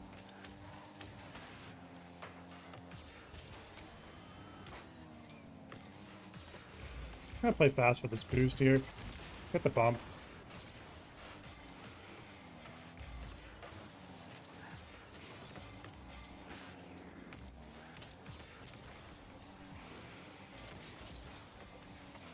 Rotate back. Boost should be back. There we go. Leave the stream open. Won't be paying attention because we want to see the video. No worries. Oh my heavens.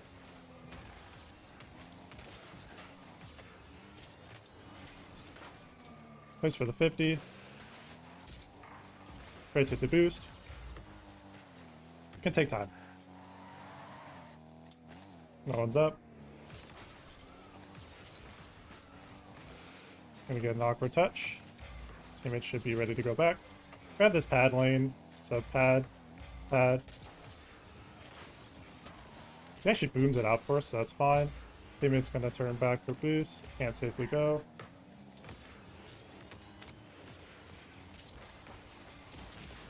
Do get bumped, but that's actually okay. So here, grab this boost.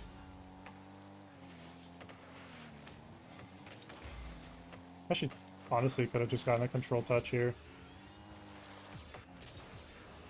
Yeah, I was just playing it too passive. I really wish teammate just kind of went for control touch. I realistically probably should have gone once there was opportunity there, but got too passive, so could have played that better.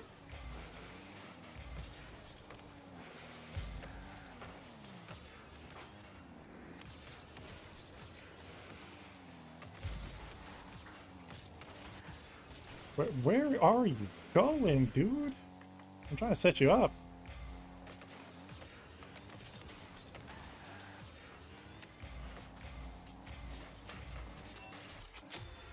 Fortunately, he gets bumped there.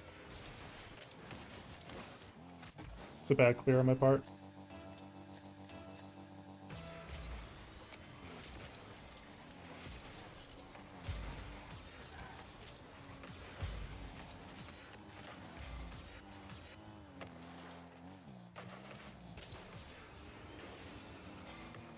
Just gotta play across just in case one of them goes.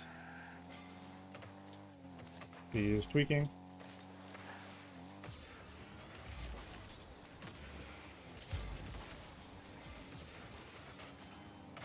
Nice. It's good pressure on him. And ends up resulting in a goal. Even if it's own goal, I do not care. It is in their net, so I'm fine with that. I'd actually rather cheat up soft here. Even if they end up losing the kickoff.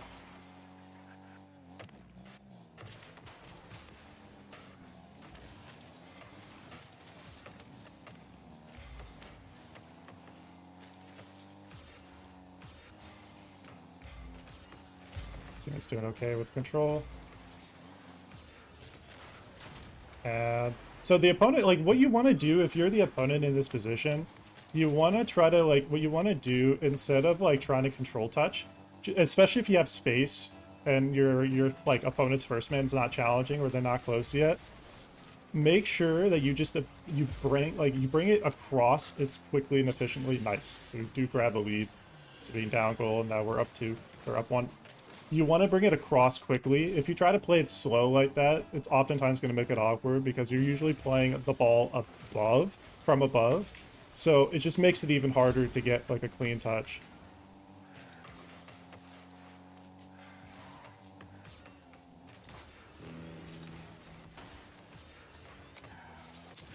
Nice. It's all about the setup. So the goal here for me as first man, remember, it's not always about... Nice, so we're in a good spot to win this game now. It's not always about trying to get a shot that just goes into that. It's a big fallacy that you always have to score a goal with every play that you make. That's not true. An effective striker, sorry, I'm looking down at my chat. An effective striker knows very specifically that you need to be adaptive to the play. If you see that an angle is not open for a shot, but you see an angle is open for the backboard play, which can lead to a second shot, which can go in much more easily, go for that play. And then rotate out. Rotate out. The old saying, if in doubt, rotate out. If you can't make a follow-up touch, remember, it's not 1v1. It's 2v2s or 3v3s. Usually your teammate's going to be nearby. And if they're not, if they're playing really passive, try to use your right joystick. So this one here that you're seeing, use that to turn the car so that way you can see what's around you. If your teammate's super far, be ready to potentially challenge again because you might have to buy time for your teammate to try to rotate in. But if your teammate's close by, general rule of thumb, especially following the 70-30 rule, if you're second man, is for the first man, rotate out. Just get in and out of the play, make it happen, and get out. It's a lot safer. It works. It's more effective. So let's get right into the replay review. Okay, so we are doing pretty well, chat. So what we're going to be doing is we are going to pull up some replay files. So I'm going to go ahead and let's see here. I'm going to download one of our members' replays, and I am going to pop that into, let's see here.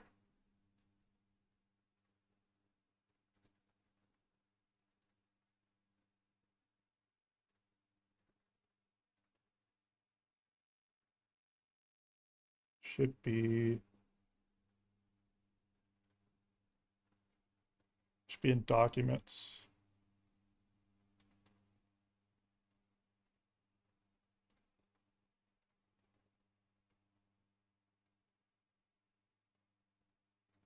Let's go to My Games, go to Rocket League, TA Game, Demos Epic. So we are going to paste that. And what I'm going to do is quickly go into some training packs for a little bit. And between now and the next game, we're just going to go ahead and practice. So, yep. No worries. Yeah, I found it. I've had to do it a few times, so it's something that as I do it more, it kind of comes to mind a little faster. But it's usually on documents that I find. That's usually the faster way. But okay.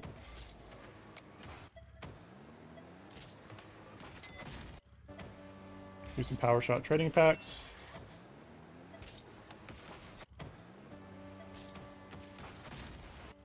Anything above 70 is good. So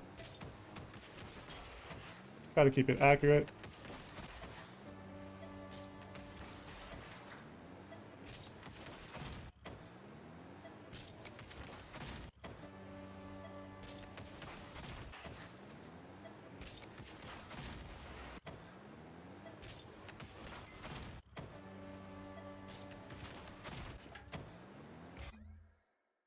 Jumping too early.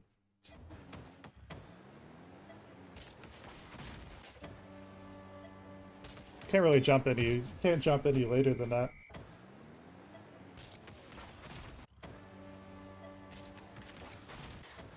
That one's too early.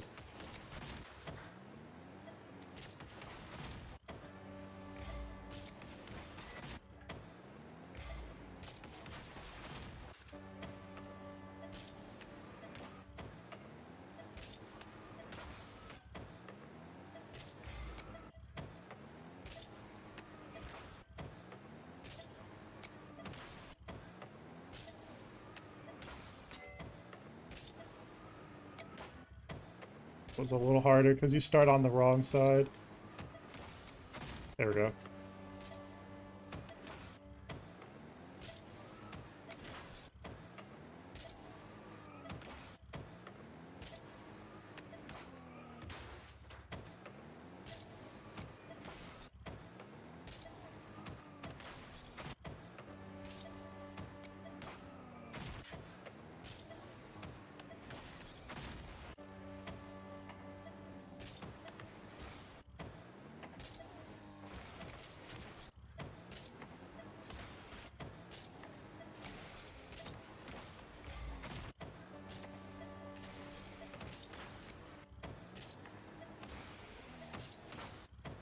Ideally, when I hit it with the corner of my car, we get a lot of power. There we go. So just like that. I lost its speed because it hit the posts. That one was slower.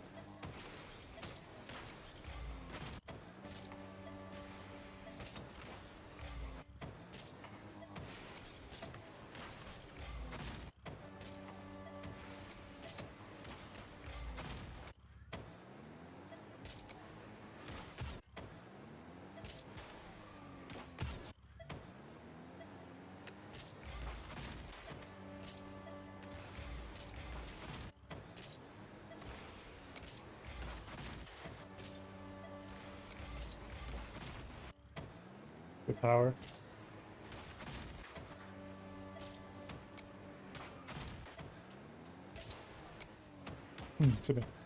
Probably make it more creative too. Go for different air roll shots. It's less powerful though. You can do the flip cancel as well.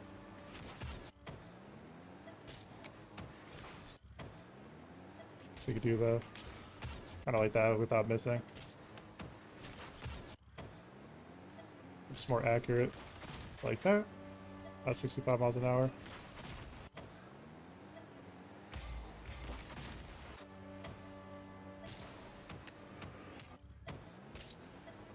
If you want to stay grounded, like if I want to stay grounded and work on my ground play here, play from the ground here, so I don't have to jump. So for this exercise, it can make sense, like I can do this grounded, or if I want to practice like air control, I can kind of come up like that. Go for the fast aerial shot. So that's the fast aerial version, and then the ground version would just be obviously going like this. So going like that. That's like the most powerful way, because you're just coming in with a lot of momentum, so it kind of works like that. Plus you haven't used your flip yet, so once you use your flip, get a little bit more power out of it. There, stop my momentum. Then fast aerial.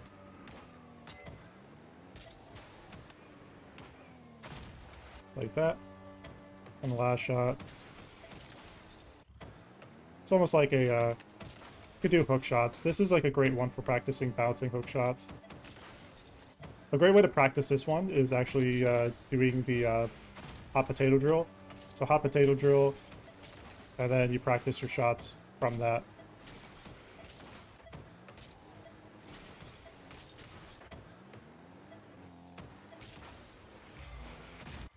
It's a weak shot.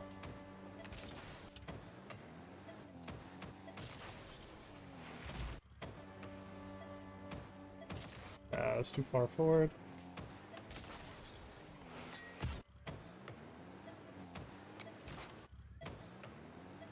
And cut. It's gonna go top right. This next shot's gonna go top right. Kinda top right.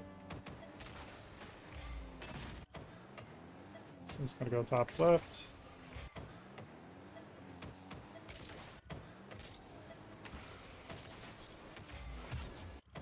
And let's try one more.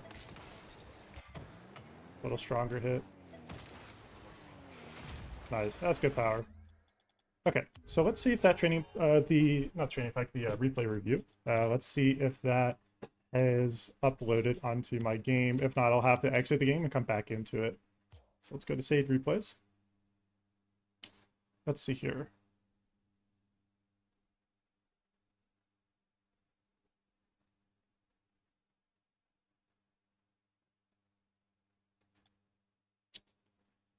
Okay. Let's see. It was this one, right, Bo? 1580 win.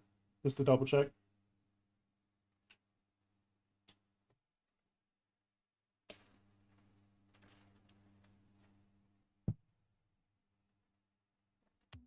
Believe that should be the one.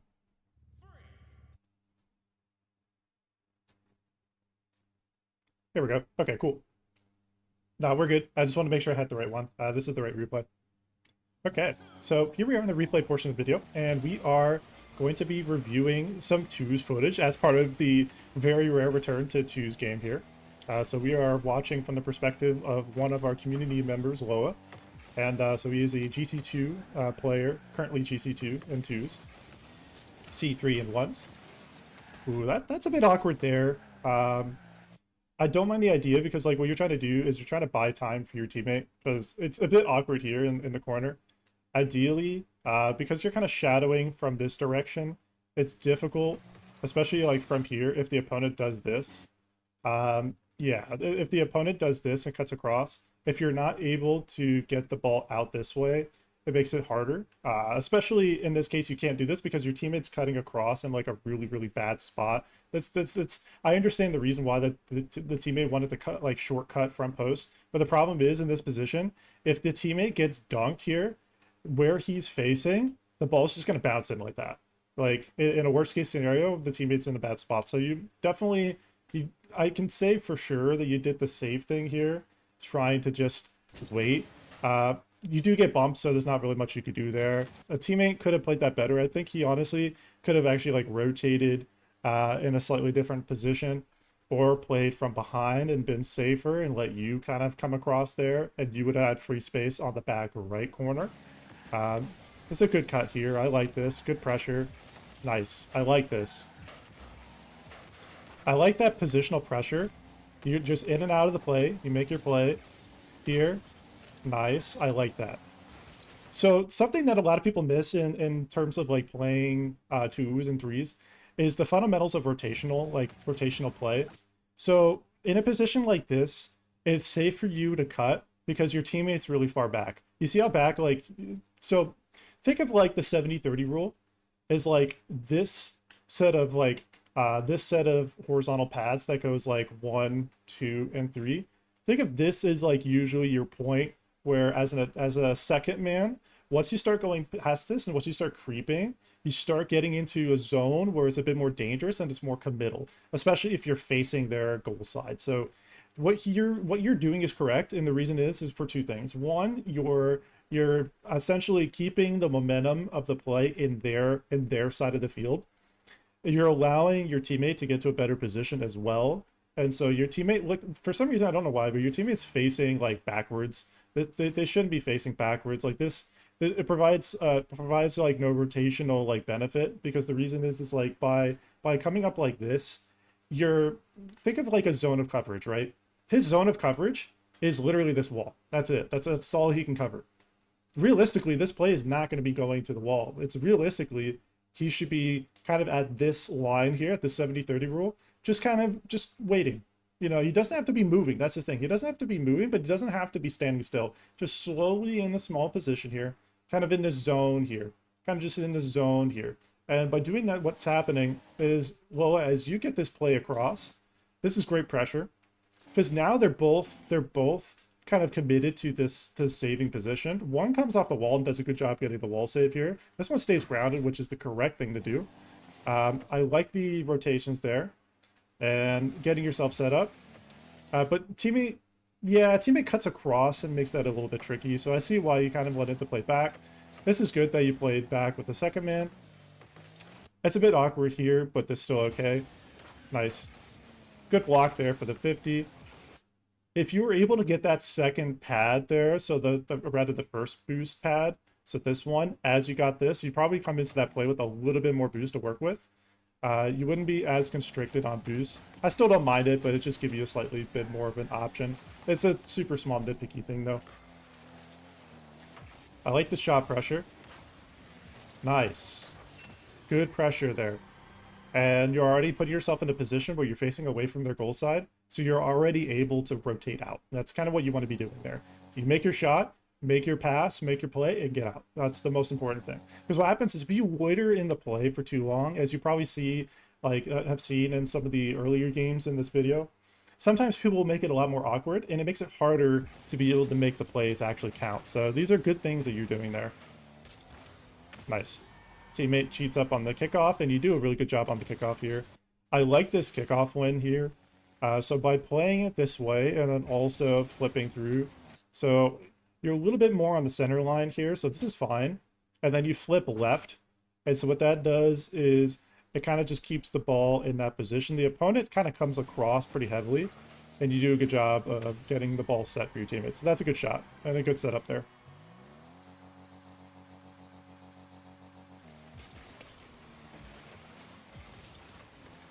Nice. Good cheat there. That's beautiful. That's just beautiful.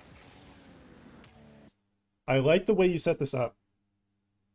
You counted their strat? Yeah, absolutely. So this is really smart. What you also did here is I had a feeling you're probably watching First Man's challenge here, Because if you tried to commit for a flip reset or an air dribble going into the box here, team or the opponent there, the first man, would have very easily just got the ball out. They would have just dunked you out. So this is smart going for the fake here. And now you have this free space here to have options. And so now you play into this. And I like that you place for the 50. It's hard to get momentum here unless you try to go for the quick air drag, and that's pretty hard to do.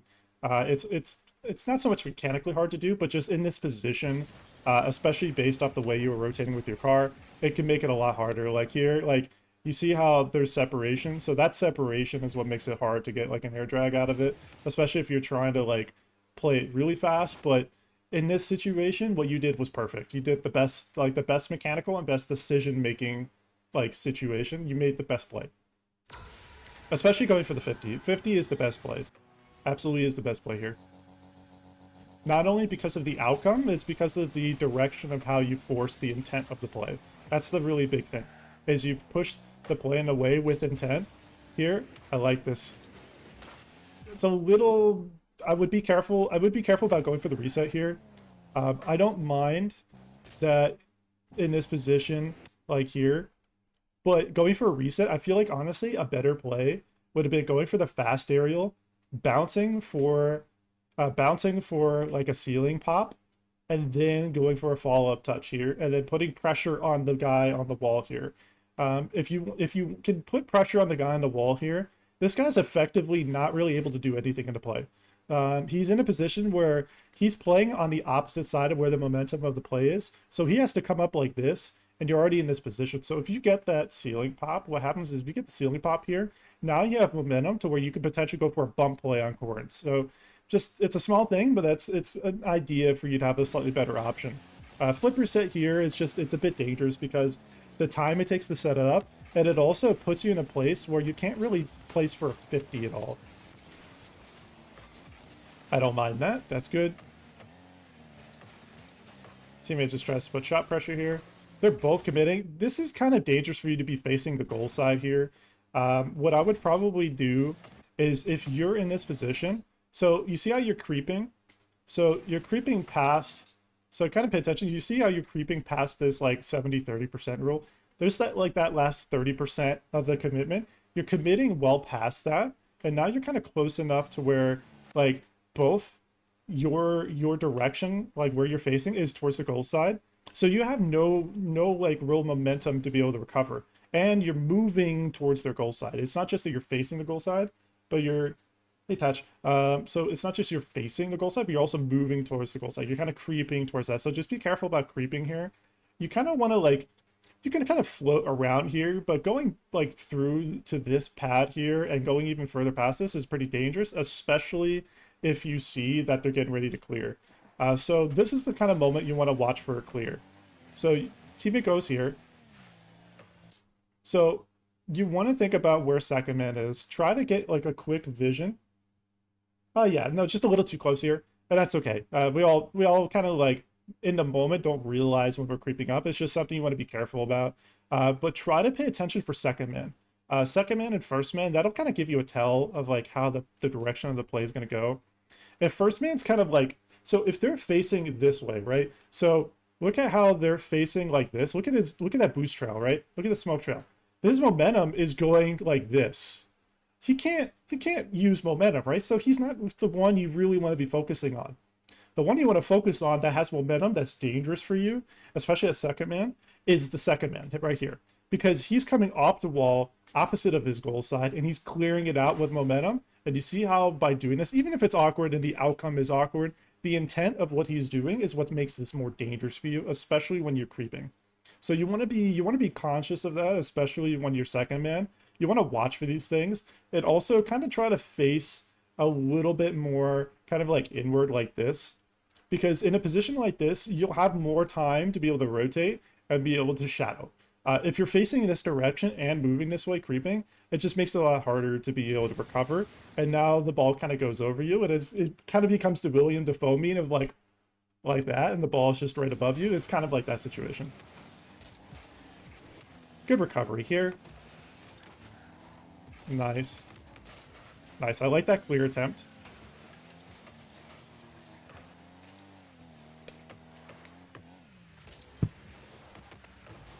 Nice. I like the shadowing there. Something that people kind of get worried about is when they're shadowing, and they're also going to use a lot of boost as second man, especially when they're back post. I like the fact that you did this two ways. One, you did this without using any boost, so you saved your boost as a backup because your teammate's zero boost. Realistically, he's not getting that pad. It looks like, yeah, so the opponent, the first man just stole that boost. So now he has no boost. Of course, he gets demoed. That makes sense. But the other reason why this is importantly, like, this is a good play is you're putting yourself in a position where now you have that momentum to actually start, like, starting to play upfield. So I like that. It's a little awkward here. You're a little bit farther back, so it's hard to kind of, like, place into it.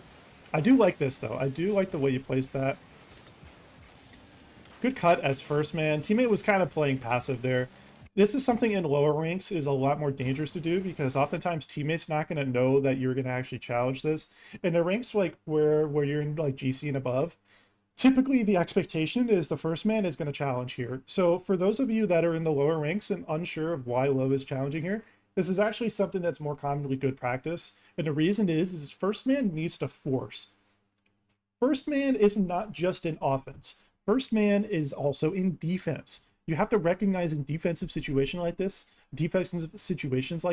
you have to be able to actually shadow, but also force the ball into a position that's more predictable for your second man who can now place off of that, make plays off of that. So this is good here. Opponent tries to go for the reset. It's not a high percentage reset because he has no follow-up for one, and he's low boost. That's the other reason. Two, also three is the fact that you played this perfectly. You put this in a really good spot, and you did the correct thing here. Teammate, actually, honestly, I feel like teammate played this way too passive. From teammate's perspective, honestly, let me see kind of the play from their perspective. So you make the cut here.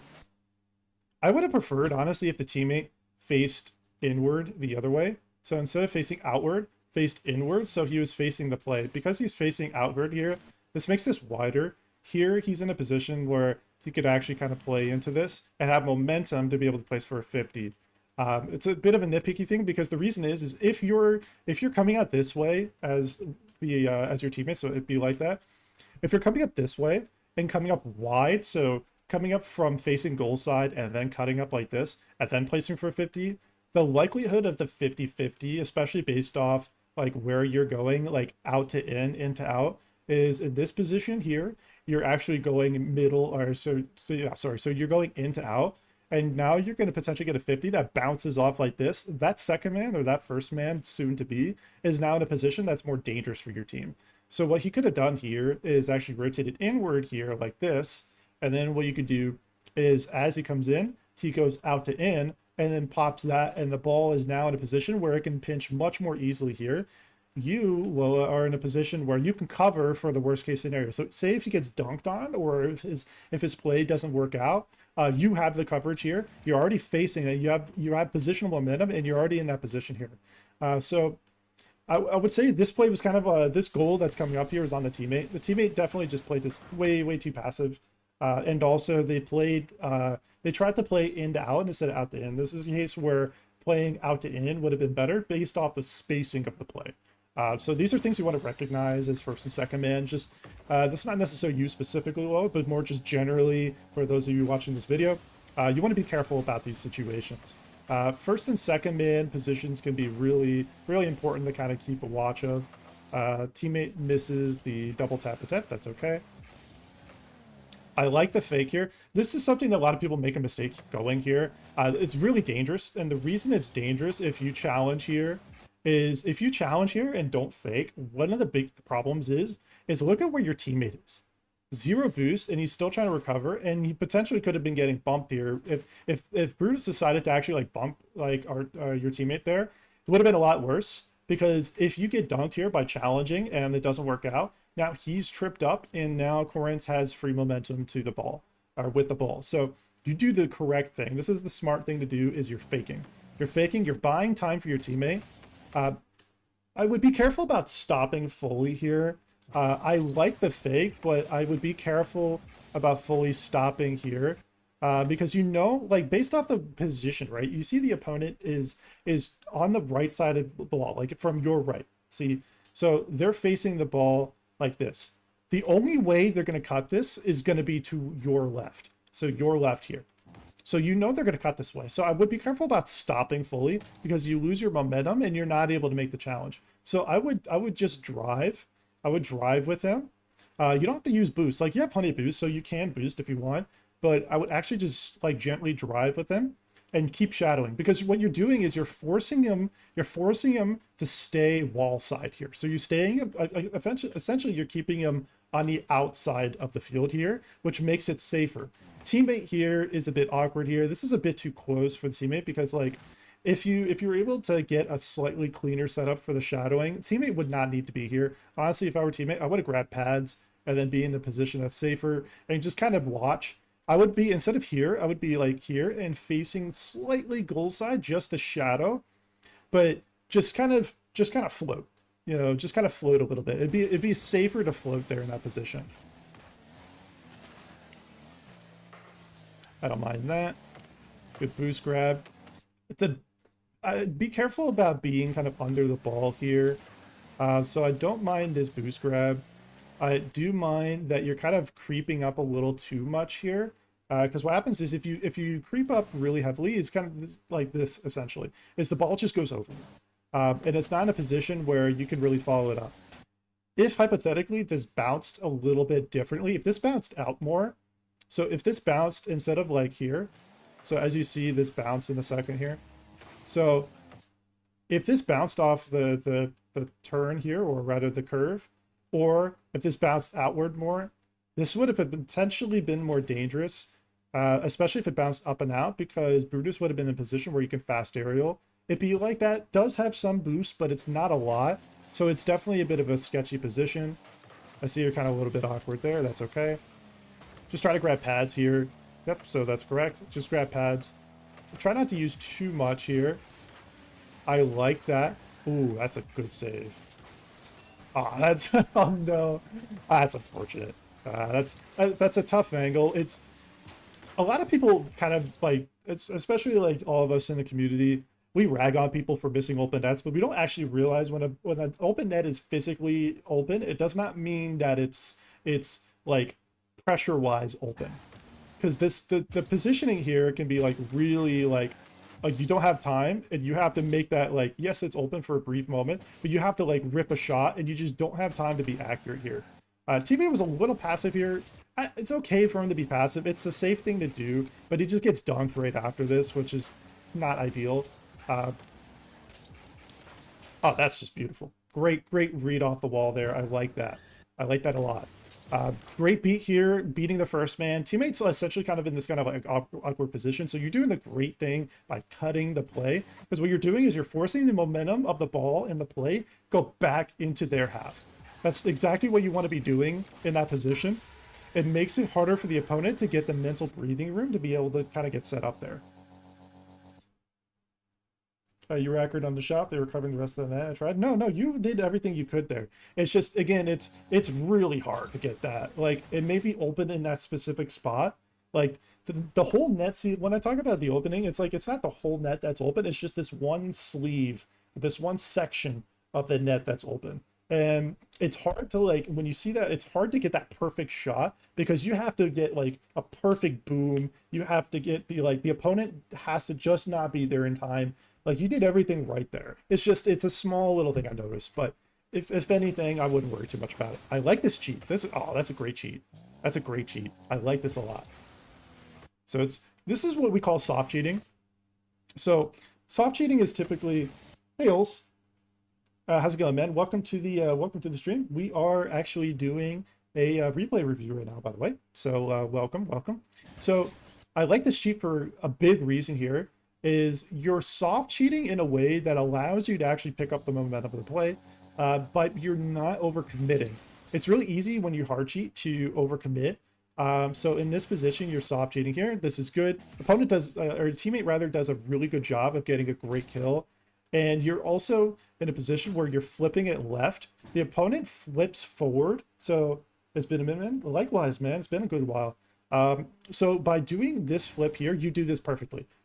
You do the correct direction and momentum for the flip. So if you're kind of wanting to learn how to do this, if you're watching this video and not really sure how to do this, recognize the position as second man, right? So you're coming up here, watch, but instead of creeping too far forward, watch this position here. Do replay reviews? Absolutely.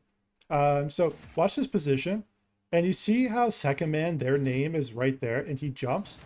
You jump right after that, and then you also do the side flip to the left. It's perfect. That's perfect. That's exactly what you do. You win the kickoff there, and you put the position in a really good spot. That's a good save. I like the shadow here. Takes time. That's unfortunate getting demoed there. I like the idea for the cut though. Getting the cut for the control play here. It's how do you see his replays? So it's something that he sent me from Discord, and then I uploaded it onto my computer and then into my game file. So that's how we do that. And so in this position here, I like the idea for going in for the cut here. But even if you want to go for a cut, it's fine. But just see if you can try to get slightly more cut, because the way you get a cut cuts into him. You see how it cuts into where his momentum is a little bit, and you're not able to follow up fully. It's unlucky you get bumped there. In fairness, you do get a pretty unlucky bump there. He misses the ball and ends up smacking you, which is all good. Honestly, it's not the end of the world. I like that teammate kind of does a good job shadowing there. Ooh, that's unfortunate. You get bumped there. Not really too threatening there. You do a good job of kind of playing this slow. If you're able to get slightly better rotation of the car, you actually could have like placed the shot directly on. What rank is low? He is GC2. So in this position low, I would have said like ideally, if you were able to line up like a really clean, so like your setup here is great, but I would say ideally, if you could just get the car to rotate a little bit more forward facing and then bang that ball forward with the flip, that's what would have given you like a really high percentage shot on goal, because there was no way they would have been able to rotate back in time to be able to save that, and you would have just had essentially a free position to shoot it from. Like you had the space. It was just about getting the car, like the car angle just lined up perfectly. Still okay though. Teammate leaves you the back boost, that's okay. Teammate's putting pressure, that's fine. I can see he's going for the bump pressure. Yeah, man, that's why I tried. It's difficult sometimes. Yeah, man, that's no problem. It's a mechanical mistake, but again, it's like that's part of the process of learning. You know, we all make mistakes, so it's totally okay.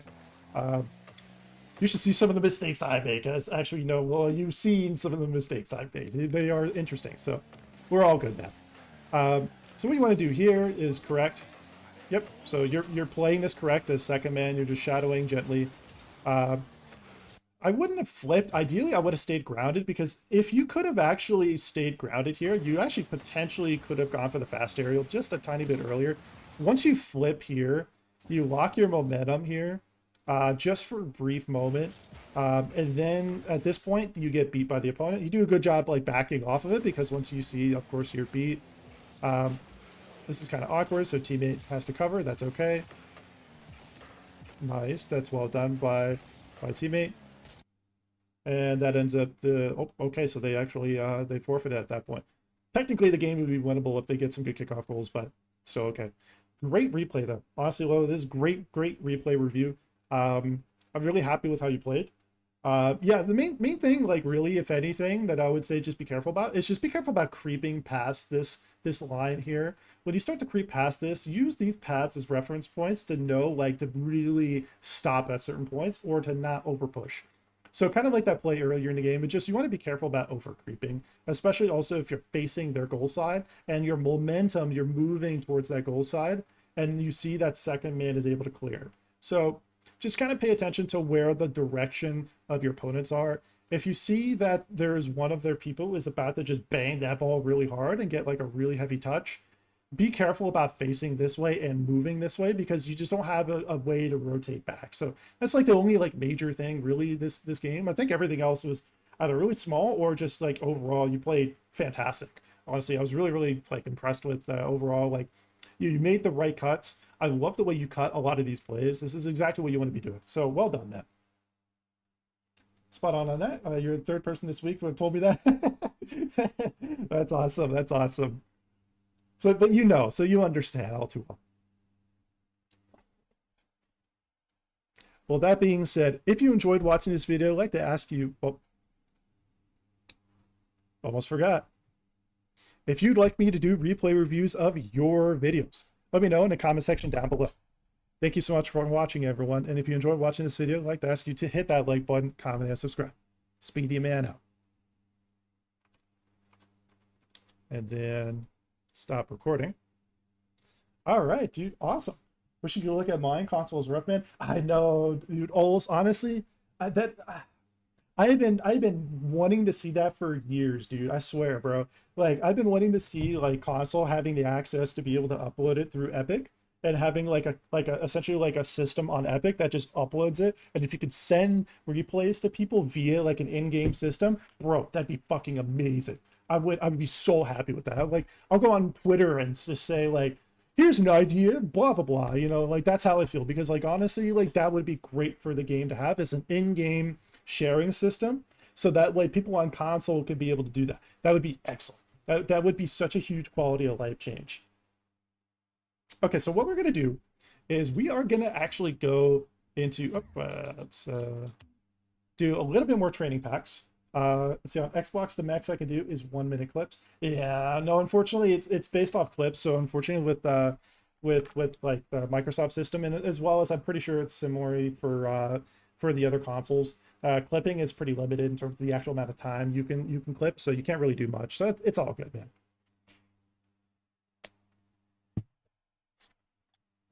So what we're going to do is, before we end stream, I actually want to do a little bit more practice.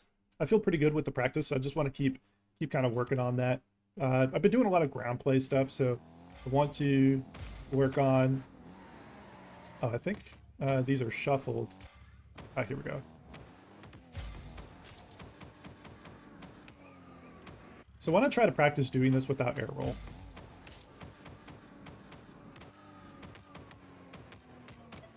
There we go. So not using air roll until really need it. So there's two ways you could do this air dribble. You can do this. Hey, Freezy, welcome back. So there's two ways you can do these air dribbles. You can do this like a fast air dribble. So, and the other way is like a slow air dribble. So this is like a fast setup where you're bouncing immediately with the ball and you're going for this. A slow air dribble is you kind of go like that, and then you kind of set up like this. That's an example. Let me guess, PC thing. Yeah, so this is a speed bot. Bot air dribbles. Let's go. Over 0.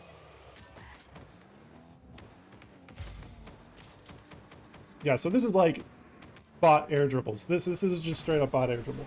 Why no air roll? So a big mistake that I see, and I had to go through this too. I had to unlearn this, as you can learn. Lola kind of like taught me this as well. They're definitely useful. No, absolutely. So the problem with air rolling is this. I'm gonna show you like an air dribble with air roll the whole time. You see how, like, even though I'm playing it fast, I don't have exact control. But doing it like this, you see how much easier it is to guide the ball? This is an example of like good technique. You want to use good technique and practice good technique early on. Using air roll, you can use air roll to supplement your movement. So like here, you see how like I use air roll to kind of just smoothly get into a spot where I can keep the ball with me momentum wise. That's an example of using air roll as a recovery mechanic. So like here, you see how like the early air roll coming off the wall is awkward. So like here, and then a little bit of air roll, and just corrective air roll. Blade speed. So what is your ground and aerial sense? What you should ask. My sense is right here. This is the settings that Magic Berry uses for aerial and steering sensitivity. 2.25. It's very, very high. I would not recommend this if you were trying to learn. Do not go this high. I would recommend like 1.3, 1.5 at most. But I run 2.25. I'm very comfortable with it. I like it. I used to run at like 1.3 for a while until I decided, like, especially it was literally right after I switched to being a Fennec player. I switched from 1.3 to like 2.25, and I just found it instantly to be comfortable, and I loved it, and I love it. Like, it's very, very nice. 1.51, yeah. Like, you can use different settings too. You don't have to have exactly mirroring settings. I just personally, I like these Don't worry too much about dead zone. That's honestly just based off your controller settings and what you like. My dead zones are pretty low actually. They could be higher, but honestly, I don't mind that. But yeah, try to practice your air dribbles without air dribbling. Even if like it's awkward here, you see how about like correcting with momentum and you can kind of shift back and forth. If you can learn to get good with that, you can get like really nasty with air dribbles. So like here, use a little air dribble or a little air roll. And you can set up with using air roll, you can set up double taps if you do it correctly. So if you want to play this faster, you see how like by playing faster using a flip, you can make this a little bit harder. And then you set up there. So that's an example of like a play you can set up with that.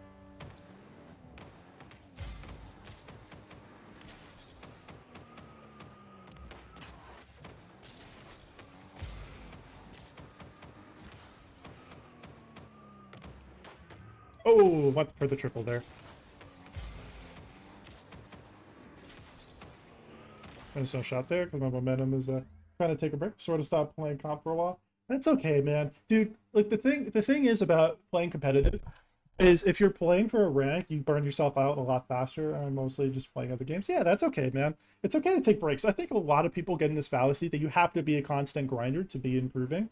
I think if you actually take breaks, it is much healthier. Breaks for the brain are incredibly healthy because what happens is if you don't allow yourself time to consolidate what you're learning and to enjoy for not just the having fun part too, that's a totally important thing of its own that we can get into. But just from the improvement in learning standpoint, if you're not allowing yourself to have time to consolidate what you're learning, you're going to struggle because you're not really able to like really cool down mentally, and you're not really able to like actually like let's saying like sleeping on it when you're trying to sleep on something. That's what I mean. There are plenty of times where I literally, you can ask Lola, I went from having 0 speed flips to like 3 or 4 out of every 10, and just in the period of like taking a few days off, because I took a few days off after practicing speed flips over and over and over and over and over again, and just couldn't get it, could not get it. So I took a few days off. I just played some like play some casual stuff on my Rocket League on my laptop the other day. This is a year and some change ago. This is a while ago. But by taking a break and just playing other stuff, playing like casual Rocket League, it just clicked, and sometimes that's what it takes, So here, go for the catch. Ideally, you want to like control with the catch. You're just too much forward momentum. That's something I'm trying to get better at here is, by the way, doing ground to air dribbles. These, I find for some reason, they're really easy to do in the Octane, but hard for me to do in the Fennec. It's weird. Can you teach me the motion of the speed flip? So there's a few steps to a speed flip. So first things first, when it comes to the speed flip, the first thing you want to learn is how to flip cancel. So flip canceling is really simple. So do a forward flip like that. So you see how your joystick is moving forward? As you do that forward flip movement, pull it back. So you go like this. Okay, let me show you better. And you see how, obviously, ideally, if you do it perfectly, you're not kind of like bending to the side. So like that. My sensitivity is really high, so that's why you have some more of this curvature movement. But ideally, what you want to do, might want to do a short of this. Yeah, I'll probably do a short of this too at some point. I might try to do that now. It's kind of tricky to do, but let's think. You know what? I am going to do all the rough takes for this in this little sesh here, and then what I'm gonna do is clip from this on YouTube Shorts, and then I can make something work here. So you took a break a decent bit ago, came back, and then in 3 seasons I went up 2 whole ranks. Dude, that's excellent. Where's your tinfoil hat? I need my tinfoil hat. The conspiracy of speed flips. So we'll kind of do like a rough kind of like little mini recording out of this, and then can try to set something up here. What's up, everyone? Speed here. In this video, in this little... Man, this is gonna be kind of hard. I haven't actually like practiced the teaching component of this. What's up, everyone? In this YouTube short, we're going to be covering how to learn how to do a speed flip. So first things first, you want to learn how to do a half flip, which looks like this. Next, afterwards, you'll want to learn how to do a very, very specific angle. Next, you want to do... see, this is hard to do all in one take. Trying to get the exact angle.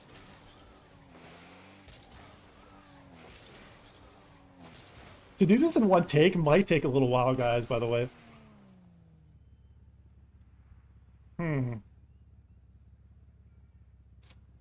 Before I actually commit to this, let me double check and see if on YouTube, I can... How many attempts until we get a good one? As many as it takes, guys. It could take a minute. It could take 16 millennia. You know, you never know, man. Oop, just smacked the crap out of my mic. So let's see here. Can you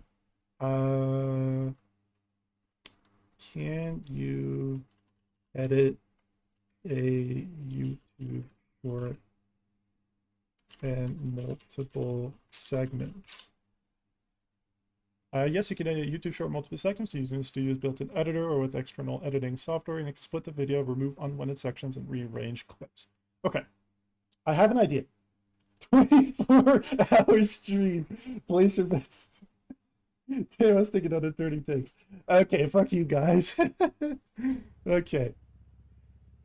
What's up, everyone? Speedy here. In this 1v1, I am so used to saying 1v1 video. Oh my god, dude. This is gonna be bad. What's up, everyone? In this 1v1 video, I'm gonna... Oh no, I keep saying 1v1 video. No. What's up, everyone? In this YouTube short, I'm gonna show you how to do a speed flip. So first things first, you want to learn how to do a half flip. So this is a front flip. Here is a half flip. Next, afterwards, you want to learn how to do a diagonal flip. The closer to a true front flip you can get it, so this is a true front flip. If you can get that kind of angle there, you're perfect. Next is about learning how to combine the two together. So remember the flip cancel, then remember this diagonal flip, and then what you want to do is take your joystick and then go from the flick here like that.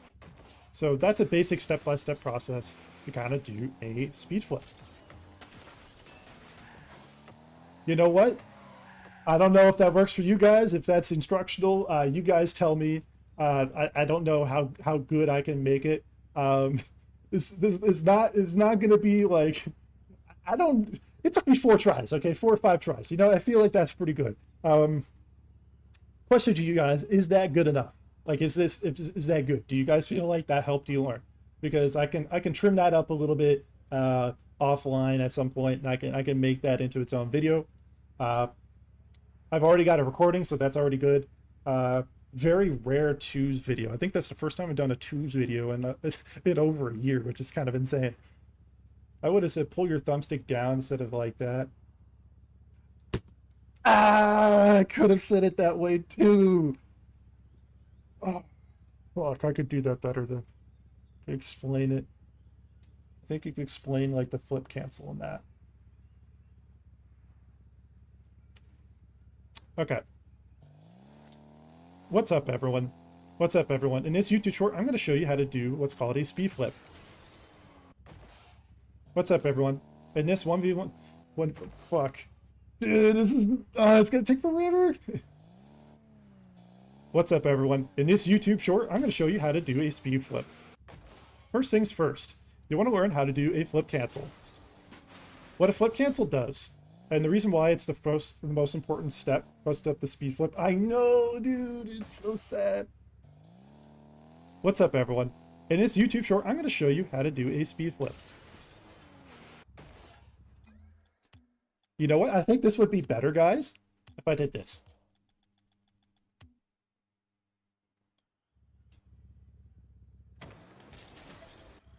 Yeah, because I would get an idea of, like, right away.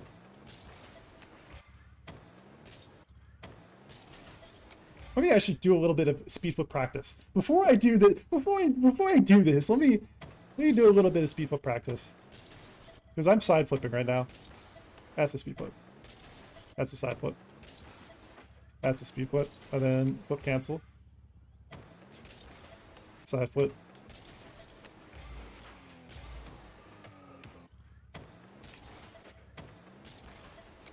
There we go.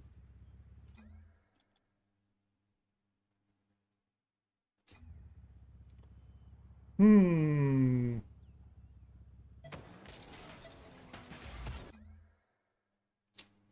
Ooh, I think I know how I could do this. Hold up. Let me disable Bacchus mod. Let me see if I could disable Bacchus mod here. Let's see. There's got to be a way to just straight up turn it off in game. Current game. Custom training.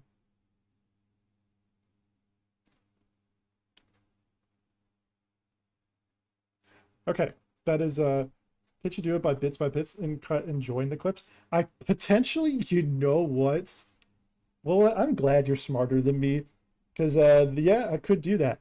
I was thinking about trying to figure out how to do that, but you know what? I think it might be easier if I just set it all up in one big like YouTube short video, and then make it offline, and then like upload it offline, and then download it, edit it, and then re-upload it at a high quality, and then I could probably get that set up. Plus, I can uh, oh, I could even do a controller cam maybe. That could work, but I don't know how to do a separate controller over. I might have to mess with that. I'm gonna have to mess with that. Oh, wait a minute. Wait a stinking minute. Ba, ba, ba, ba, ba. Oh man, I can't do this from OBS because if I do this from OBS, it's gonna change the stream as well. I had an idea for a moment. Okay. Let's see here. You know what? We're gonna raw dog it.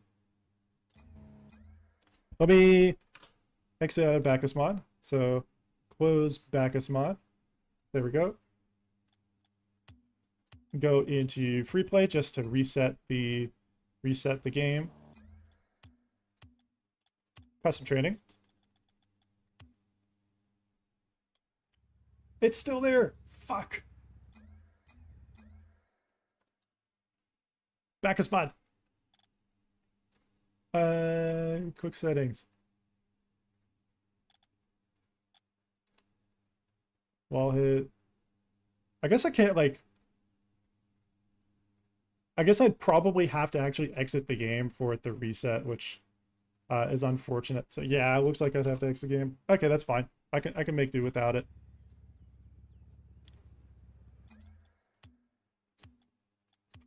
Looks like we're doing this in free play, gents. What's up, everyone? In this 1v1 video, when I'm doing a YouTube short. God, dude. What's up, everyone? In this YouTube short, I'm going to show you how to do a speed flip.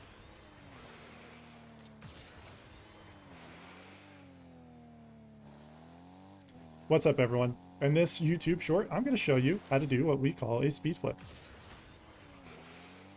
First, you want to learn how to do a flip cancel, which looks like that. We need a tally of attempts. Dude, we're going to be getting up there at this point. You know what? You guys take the tally. Yeah, you guys keep a tally. You guys keep a tally.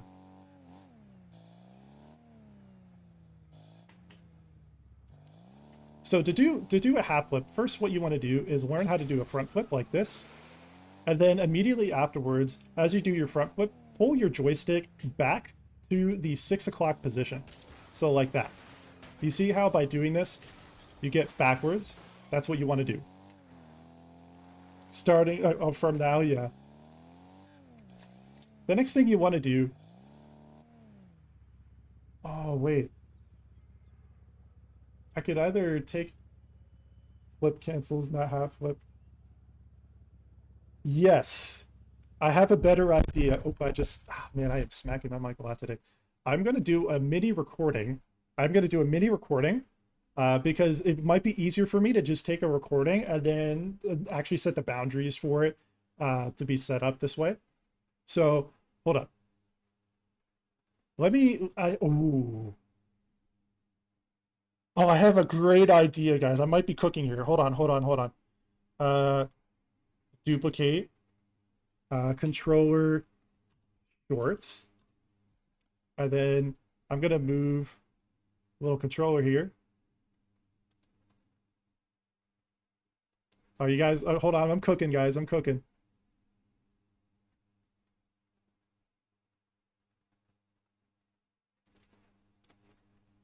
And you're going to see it in a second. There we go. You guys are about to see the controller move to the center of the screen. Center bottom, like that. How do you guys like that for the YouTube short?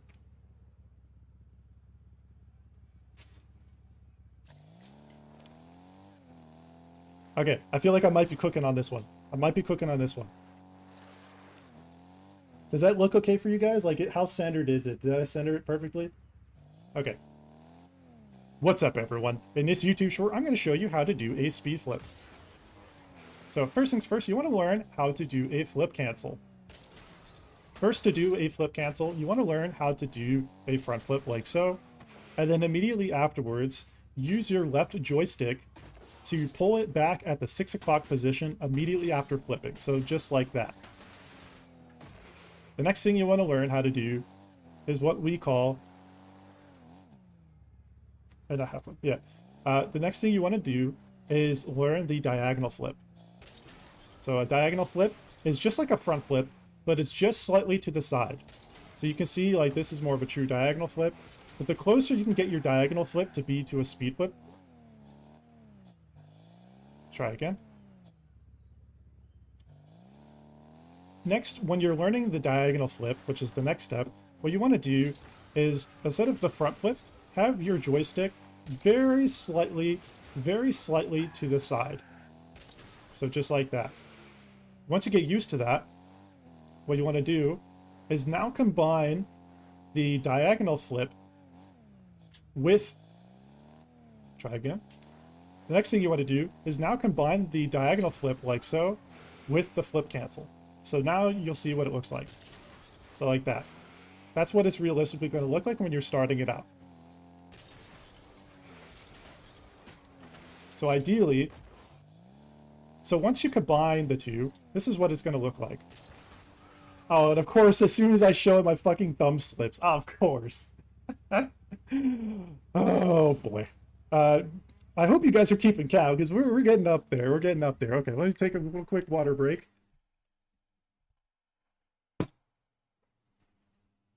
"14 tries already? Oh, no. Oh, no, no, no, no, no. Oh, no. Oh, no. We might be cooked. Okay, we're getting there. We're getting there. We're getting there. Okay. Once you combine the two, here's what it's going to look like. In a normal kickoff situation... Oh, next thing.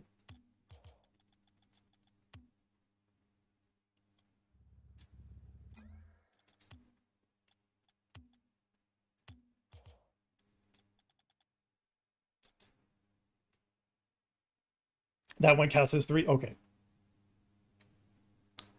The next thing you want to do is pull up this specific training pack. It is the Musty Speed Flip Kickoff Test. I will provide a download code in the video as well. Once you're here, go to the third shot here. So once you're here, go to the third shot here, to the one that's facing from the mid boost here. To execute a speed flip, here's how it looks.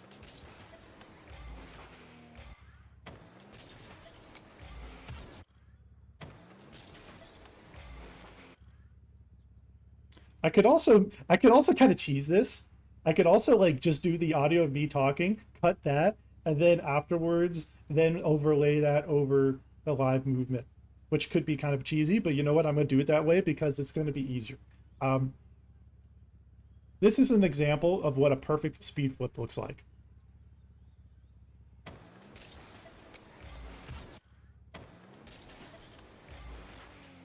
Ideally, I try to get that speed flip to 1.975. I think is as good as it gets. Work smarter, not harder. Yep, exactly. So I want to actually get that speed flip earlier.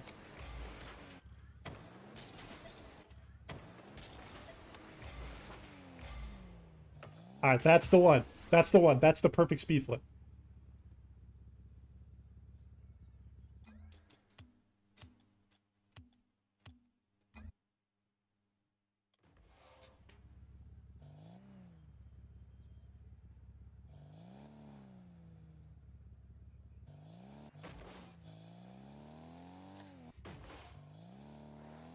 Let's see here. Speed, what is your comp 2's rank? I am champ 1 div 4. So 1182 right now. Okay, so what I'm gonna do though, in order to kind of end the video with a little outro, I am actually going to make a little private game so I can kind of face my car to the camera and make it look like I'm kind of facing, you know, the audience. Want to run some games later? I'm not sure if I'm going to be playing. Probably going to be taking it easy because I have some college studies later, as well as I'm actually going to end stream after finishing this. You're C2-ish now? Dude, that's excellent, man. So first things first, let me just go into a little lobby here. Yeah, I don't want to like say I'd be able to play and then not be able to play. So for now, I'm just saying probably safe bet. Okay, so here we are. So I'm going to set this up for the recording.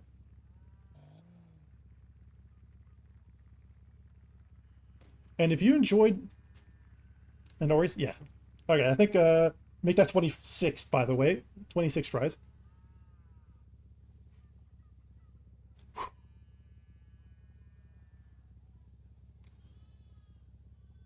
On 29 tries, bro? Yeah, Freezy and Ols, if you guys want to add each other, just in the chat, feel free to pop in and just say what your epic name is, and then you guys can add each other if you guys want to play. Ols, I think, is in Europe, by the way. So Freezy, if you guys want to find, oh, you just went off? Yeah, no worries, man. If you guys want to play those sometime, definitely feel free to add each other. Absolutely. You might be in maybe in different time zones though. Just beware. Okay, so what I'm gonna do here is, hmm, work smarter, not harder. And now,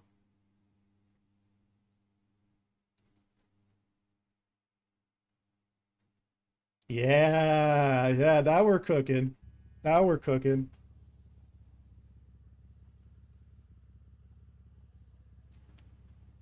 If you found this video instructional, please feel free to hit that like button and subscribe. Thank you so much for watching, and Speed D-Man out. Let's see if I could do that better.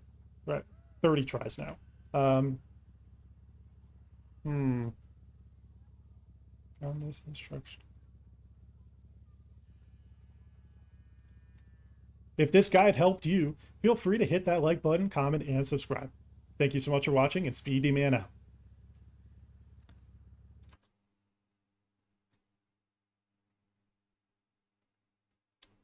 Guys, we did it. We did it. We did it. We did it. We did the fucking video, guys. We did the speed flip video. Let's go. Let's go. This video, I guarantee you this video might get like 2 views, but that's okay. I don't mind. It's been fun. Hey man, I'll have to go for now. Join again when you come back, or if you're still here. Was it under 30 takes? It was 31 or 32. So unfortunately you lost that bet. 43. Okay, it wasn't 43. It was like 32 in fairness. But you know what? That's not much better. That's not that's not much better. That's okay.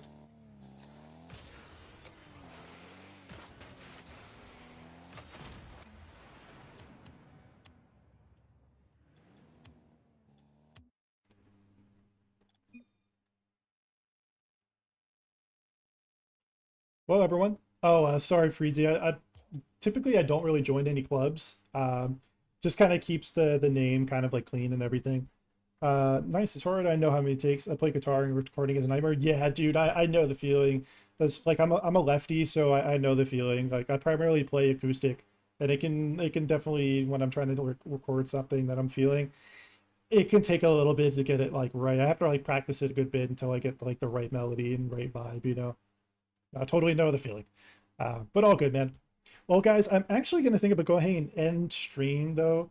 I just want to say thank you all so much for being here. I really appreciate all the support. If you're new and haven't subscribed yet, feel free to hit that subscribe button, like this stream as well. And then, yeah, so by the way, we will have a twos video. So I'm looking down at my phone to chat. We'll have a twos video for you guys coming out tomorrow. So feel free to check that out and let me know what you guys think. Thank you everyone for being here. Really, really appreciate you guys being here. It was an excellent, excellent stream. A lot of fun. Definitely kind of tricky games though too. Like some of those one games, I just knew I was like, you know what, it's better if I'm not feeling the ones vibe right now. It's best to not overdo the ones. Twos and threes were still fine. Thank you all so much for being here. Gonna go ahead and end stream, but you have a wonderful day, night, or evening. Speed D Man out.